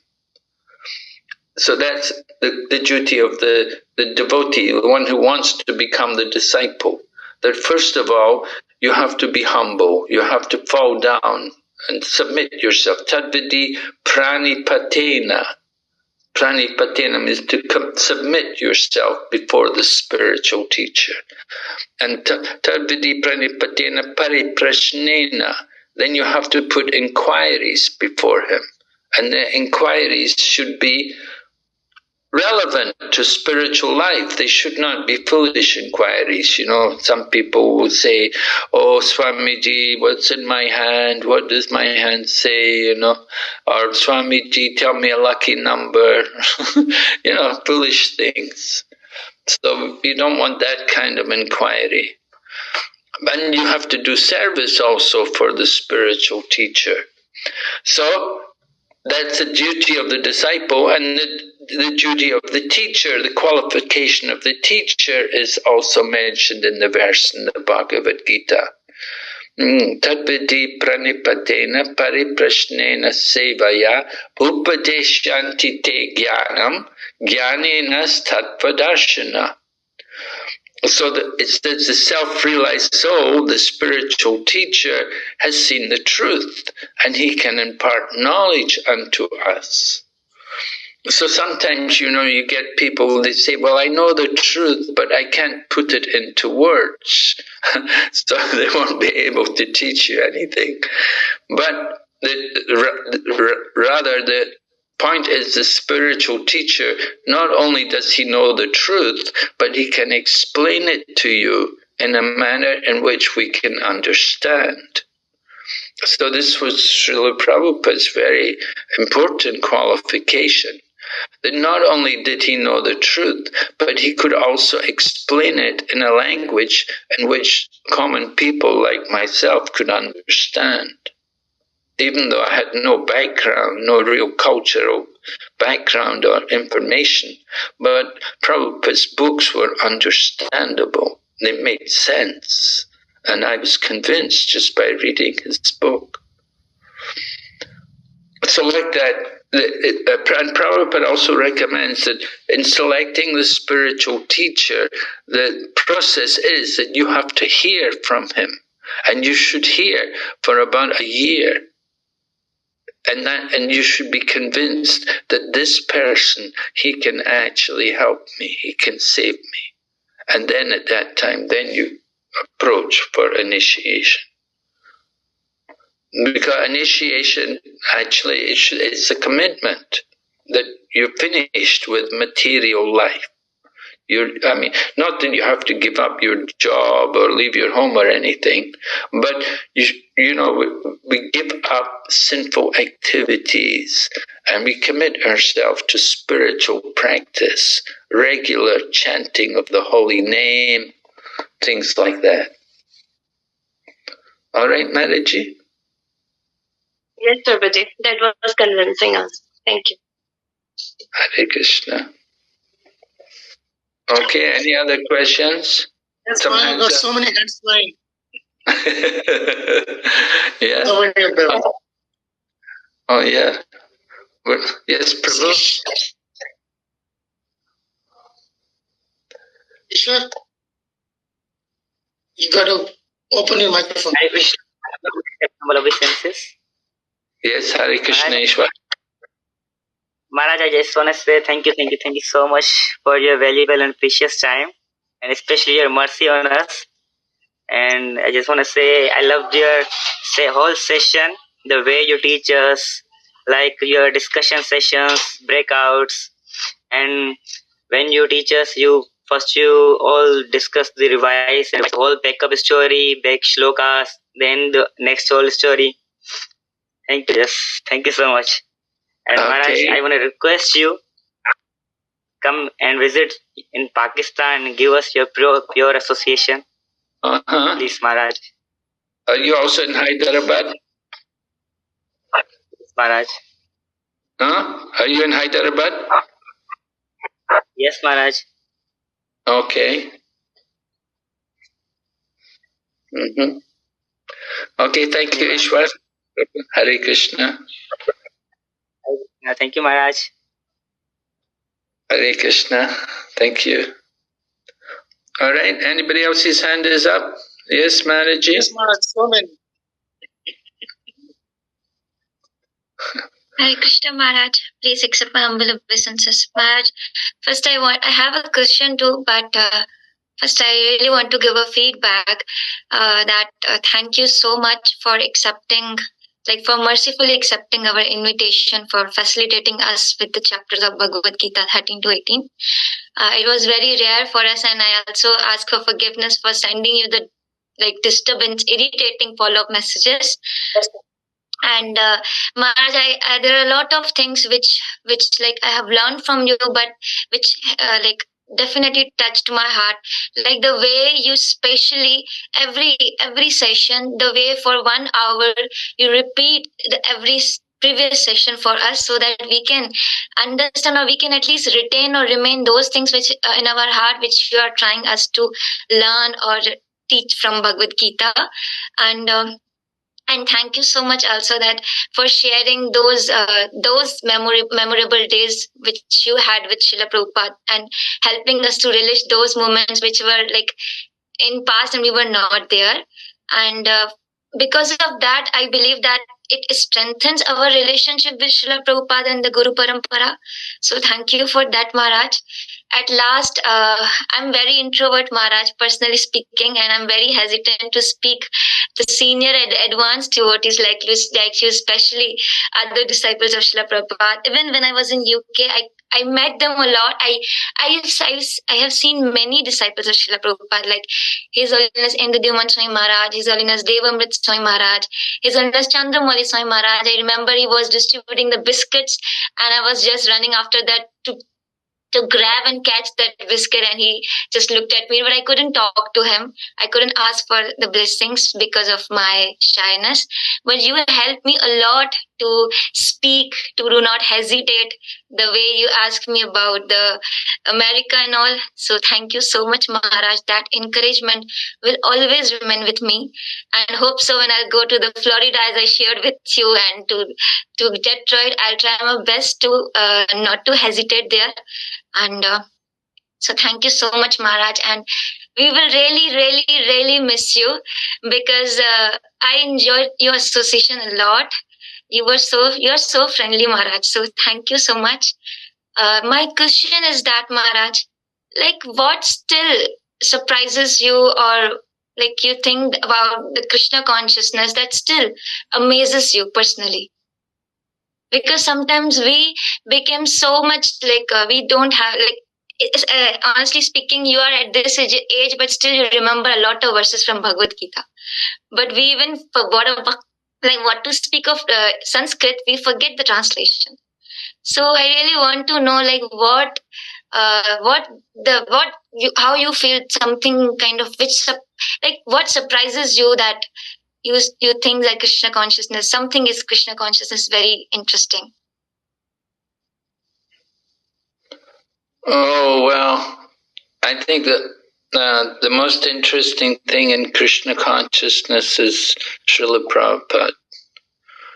That Srila Prabhupada's whole life, his whole mission, his whole dedication to set up this movement. I think it's all very mystical and amazing. And his books are especially mystical, very powerful. How his books affect so many people is just inconceivable. So it's so nice. You can see even in Pakistan, devotees, people are also becoming Krishna conscious. Thank you so much, Maharaj. Thank you. Hare Krishna. Hare Krishna. Now I've got more hands up, Maharaj. Bina. Oh. Yeah? Bina, by Bankas. Yeah, some devotees are tired. Hand up. No, but they are not tired. They are really like very, very interested. Yes, Maharaj. Yeah, go ahead. Bina. Hare Krishna, Maharaj. Hare Krishna. Hare Krishna, Maharaj. Thank you. And your teaching way, like you explain the things by connecting the previous verses and that how you summarize the whole Gita. It was so amazing, and we are so blessful that we get your association. And Maharaj, my request is that please visit Pakistan and give your pure association to us. Okay, certainly we will try to do that. Thank you very much for your invitation. You are, Maharaj, Maharaj, let me interject and tell you that you are, then I believe you are going ranking number 1 in terms of the requests you are getting to visit Pakistan. So many devotees.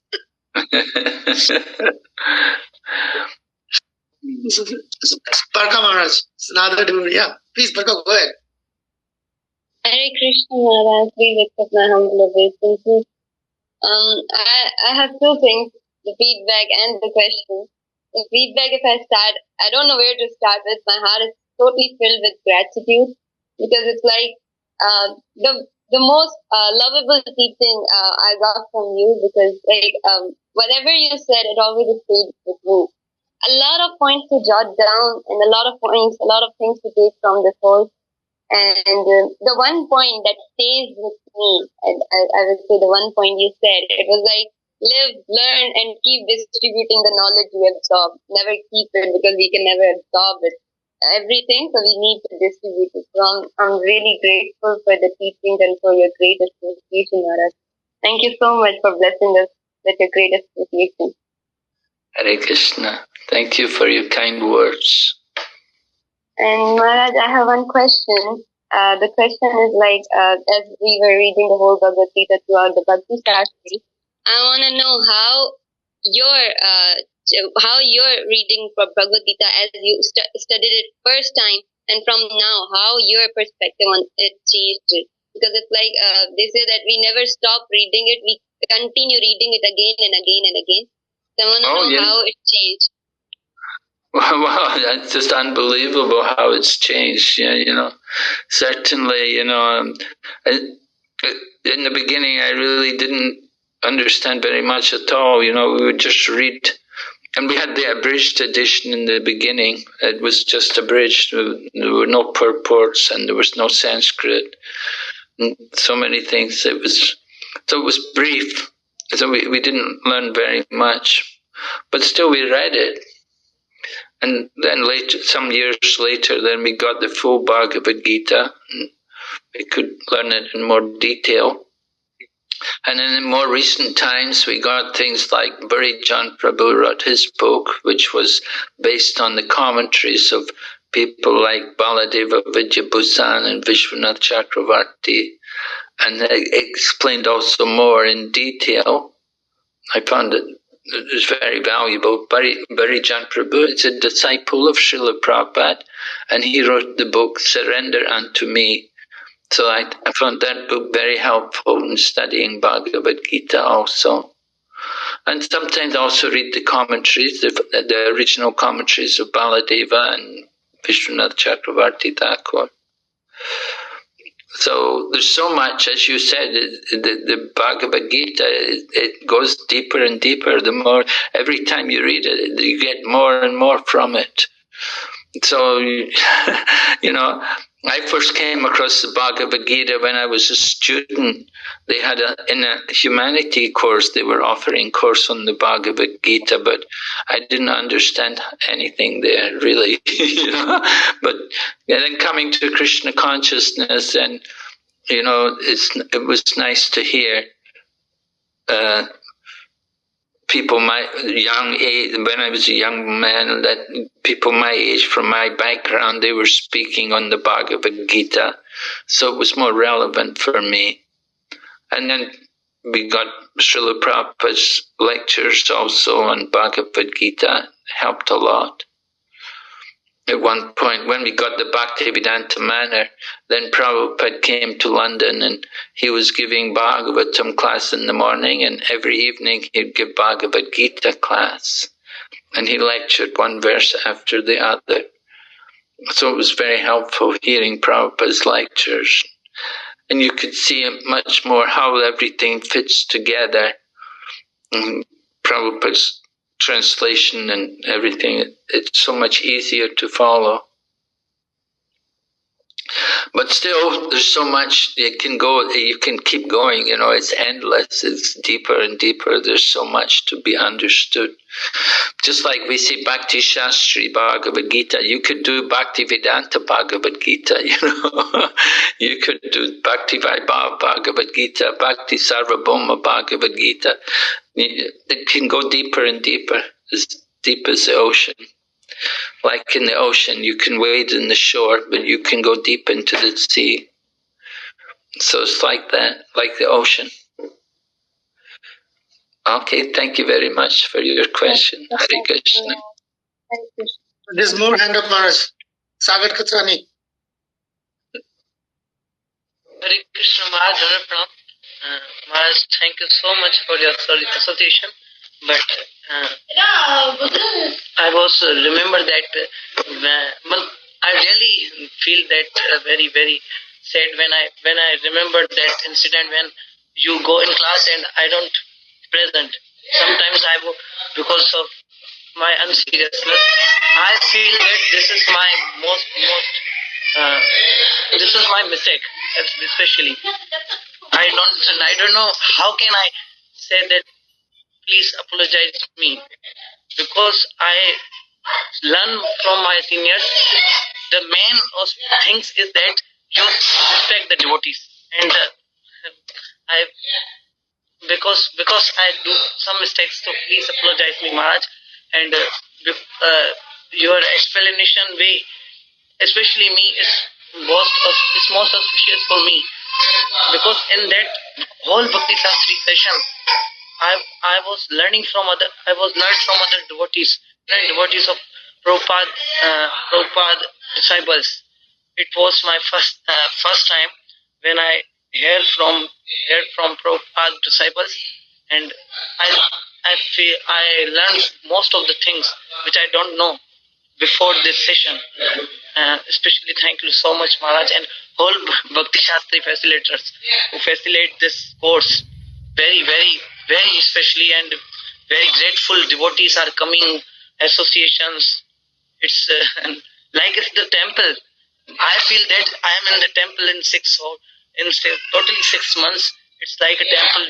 We are association with different types of devotees, and there's pastimes, how he can connect the Krishna consciousness, how you feel some, how you treat some things which are coming, how you treat some problems. I have learned a lot of things in this session. Thank you so much. Okay, thank you, Prabhu. Very good. Hare Krishna. Yes, Maharaj, here's a comment by Seem. Oh, okay, this is Gayatri Maharaj. She is requesting that let me go first. Seem will have to wait.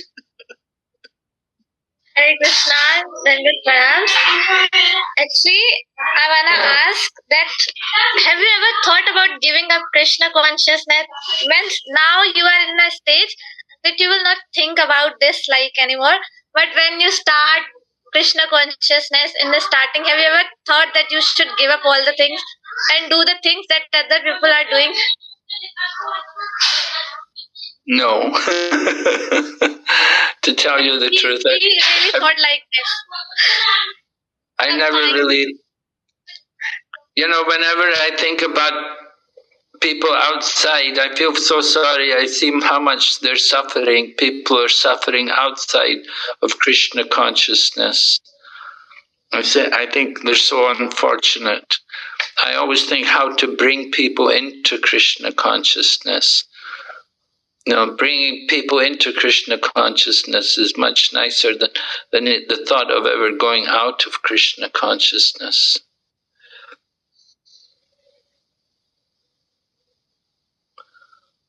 It was so good, but we sometimes think like that. Not always, but rarely. Like, we just fed up from all the things of Krishna consciousness, and we not decide, but we think we should give up this and just do our all the day works like study and study.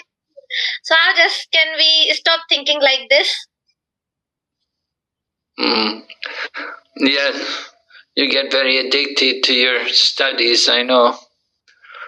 Anyway, you have to try to complete your studies, put it behind you, and go on with your life.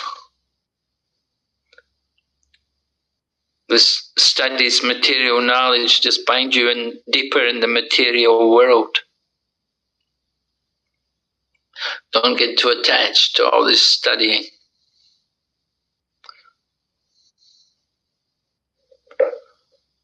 Okay. Yeah, thank you so much for your association. Very, very grateful for your association. Hare Krishna. Come to us and visit Pakistan so that we can meet you face to face. Okay, yeah, we'll try to do that. Yes, please. I was just wondering, Maharaj, if she can show her face first. No, like.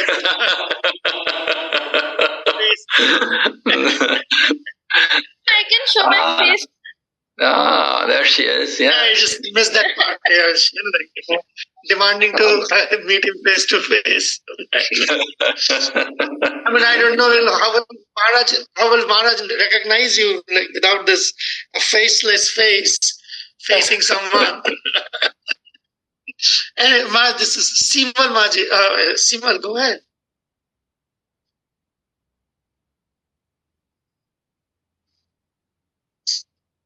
Please accept my humble obeisances. Maharaj, all I want to say is that you have been so cute since the very first class. If I had to describe you in just one word, it will be cute. And I have learned so many things from you, and I truly appreciate that. And also the way you say okay and it's my favorite part. You know, like you are so cute.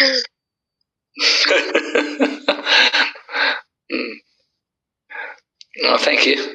Very nice of you for your kind words. Yeah. Thank you for your participation in this course.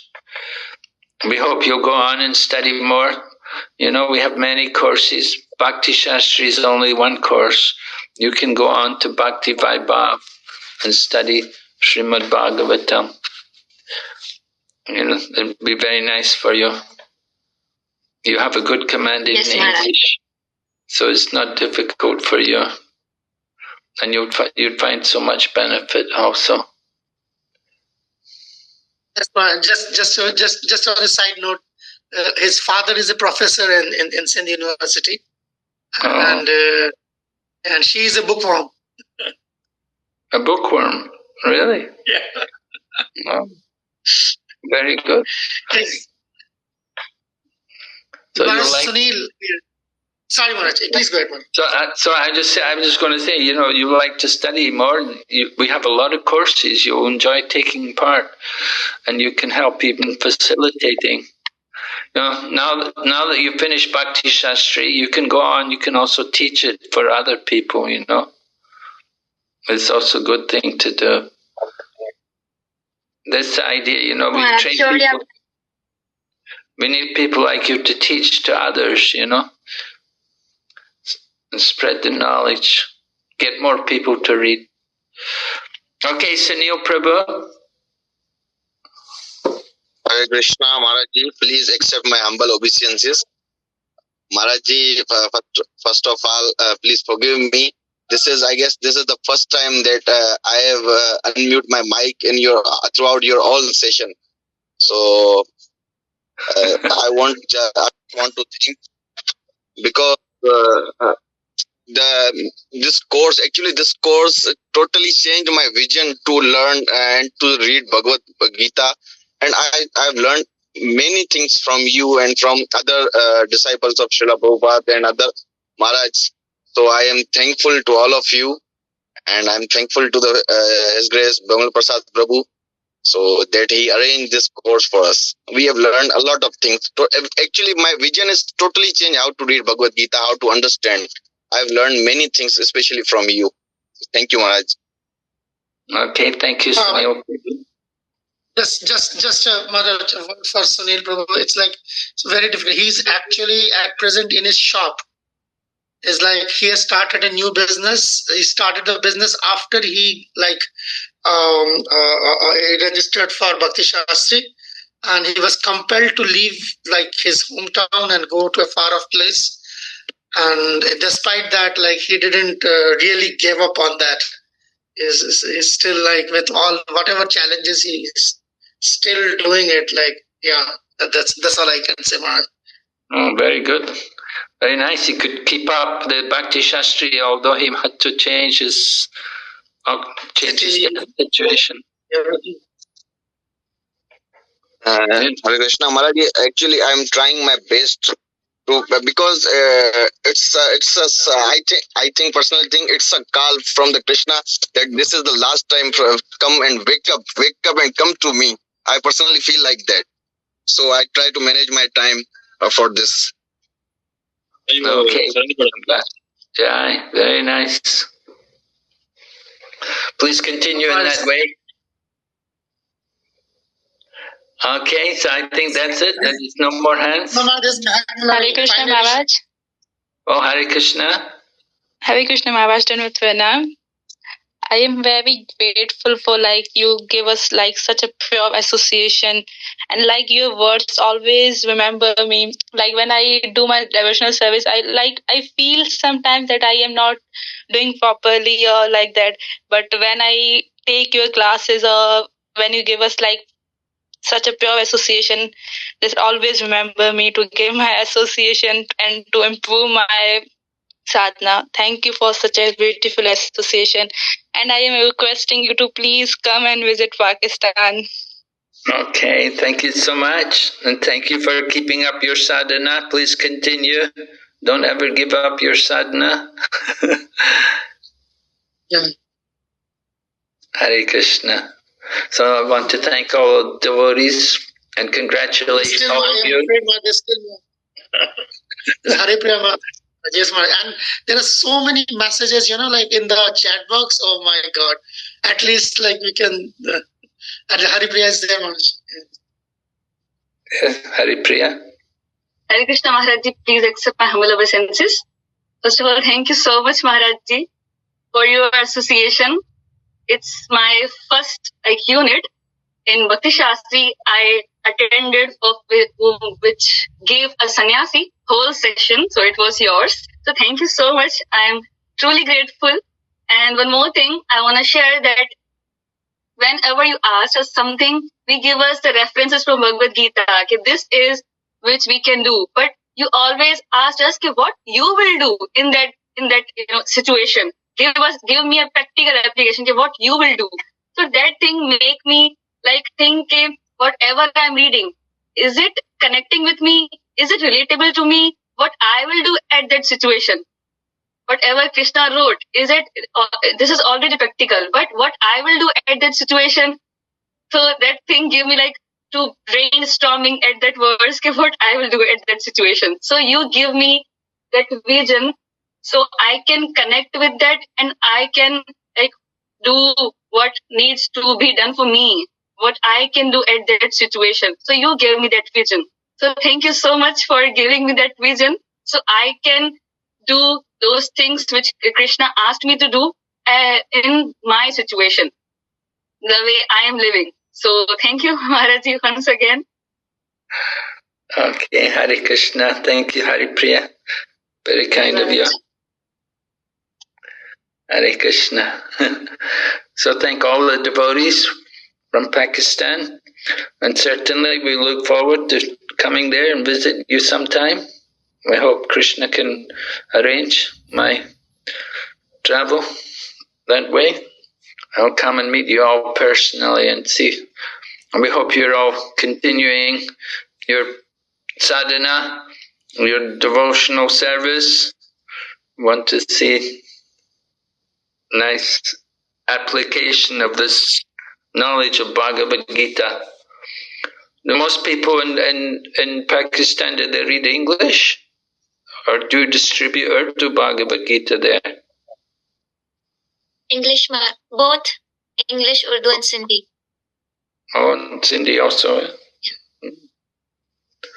Okay. Many of them are Maharaj very good book distributors. Although books are hard to get by. Last year, it was the first time they published their own books.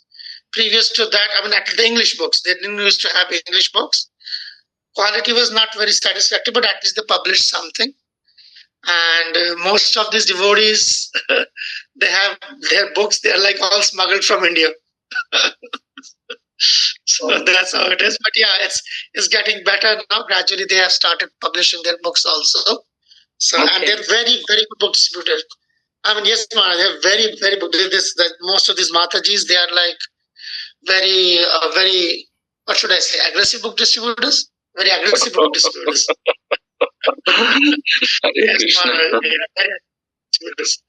Still, I've got Shobha Maharaj. I'm sorry, they think they're not letting you off the hook.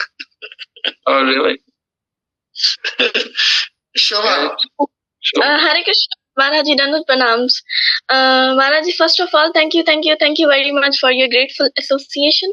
and bearing us all. And I just wanted to ask a question that how you feel about all the students?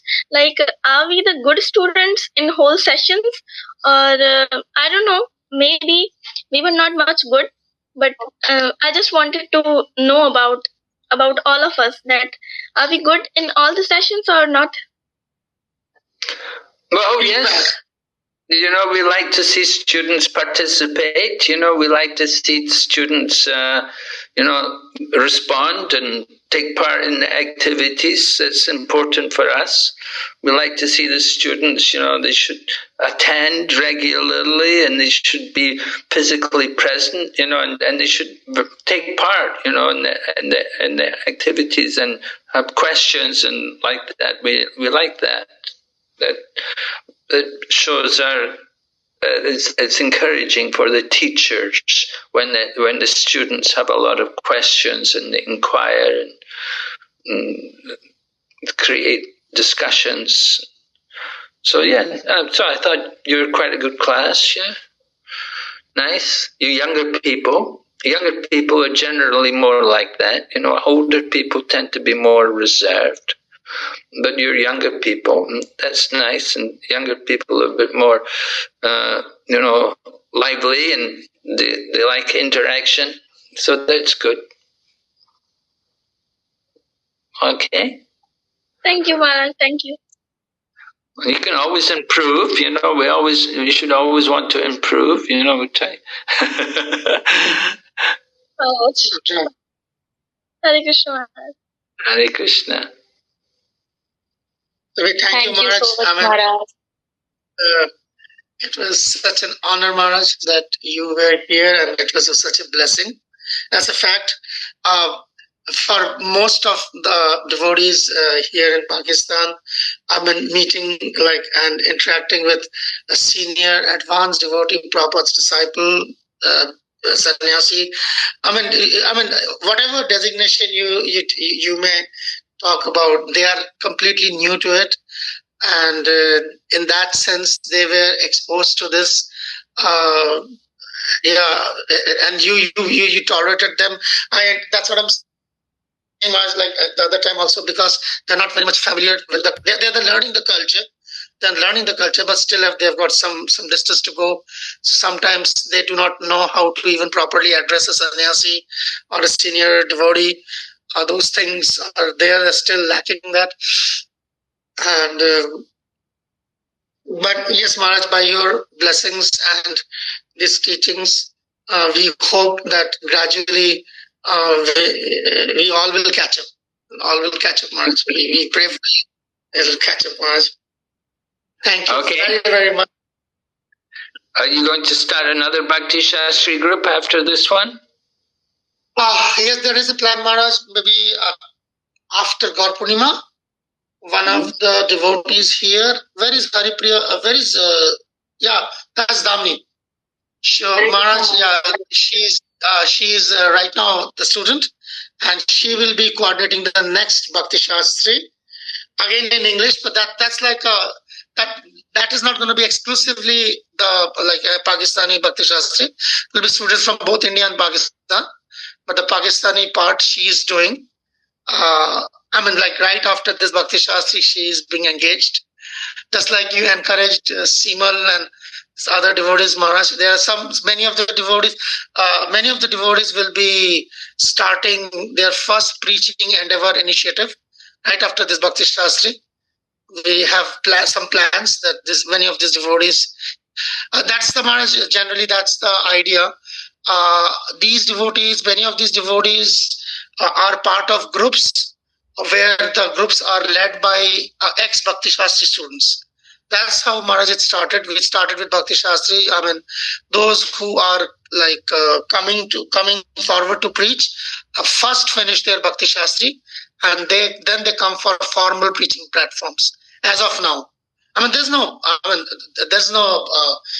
such foundation. But we have seen that generally these devotees who are doing Bhakti-Shastri, they volunteer. Those devotees haven't done Bhakti-Shastri generally don't volunteer also. So these devotees are volunteering. Yes, Maharaj, and we hope that we are sure that many of these devotees will be starting within a month. Please, Okay. Maharaj, that we highly need your blessing for this. We have Hare never Krishna. attempted anything like that in Pakistan. We are attempting this. We need your blessings, Maharaj. So may Krishna bless all of you. Yeah, we want to hear more about the preaching. Then we'll be more encouraged to come there, right? The more we hear. Okay, so thank you all very much. We wish you all good night, and we'll try to keep in touch, Hare Krishna. Srila Prabhupada ki jai. Hare Krishna Maharaj. Hare Krishna. Hare Krishna Maharaj. Maharaj चले गए? Hare Krishna Maharaj. Wait. अभी जो लोग बच गए रुक जाओ. अभी 4-5 पहले भाग गए. ये भाग जाते हैं. एक सेकंड. Important announcement है. Saturday को we would be having our CBA exams at 6 p.m. Pakistan time. थोड़ा पहले है, ठीक है. जिनको दिक्कत है वो बाद में दे दे. मुझे कोई मैं बैठ जाऊंगा. दिक्कत आप लोगों को क्या दिक्कत है? दिक्कत तो मुझे होनी है, जो होनी है.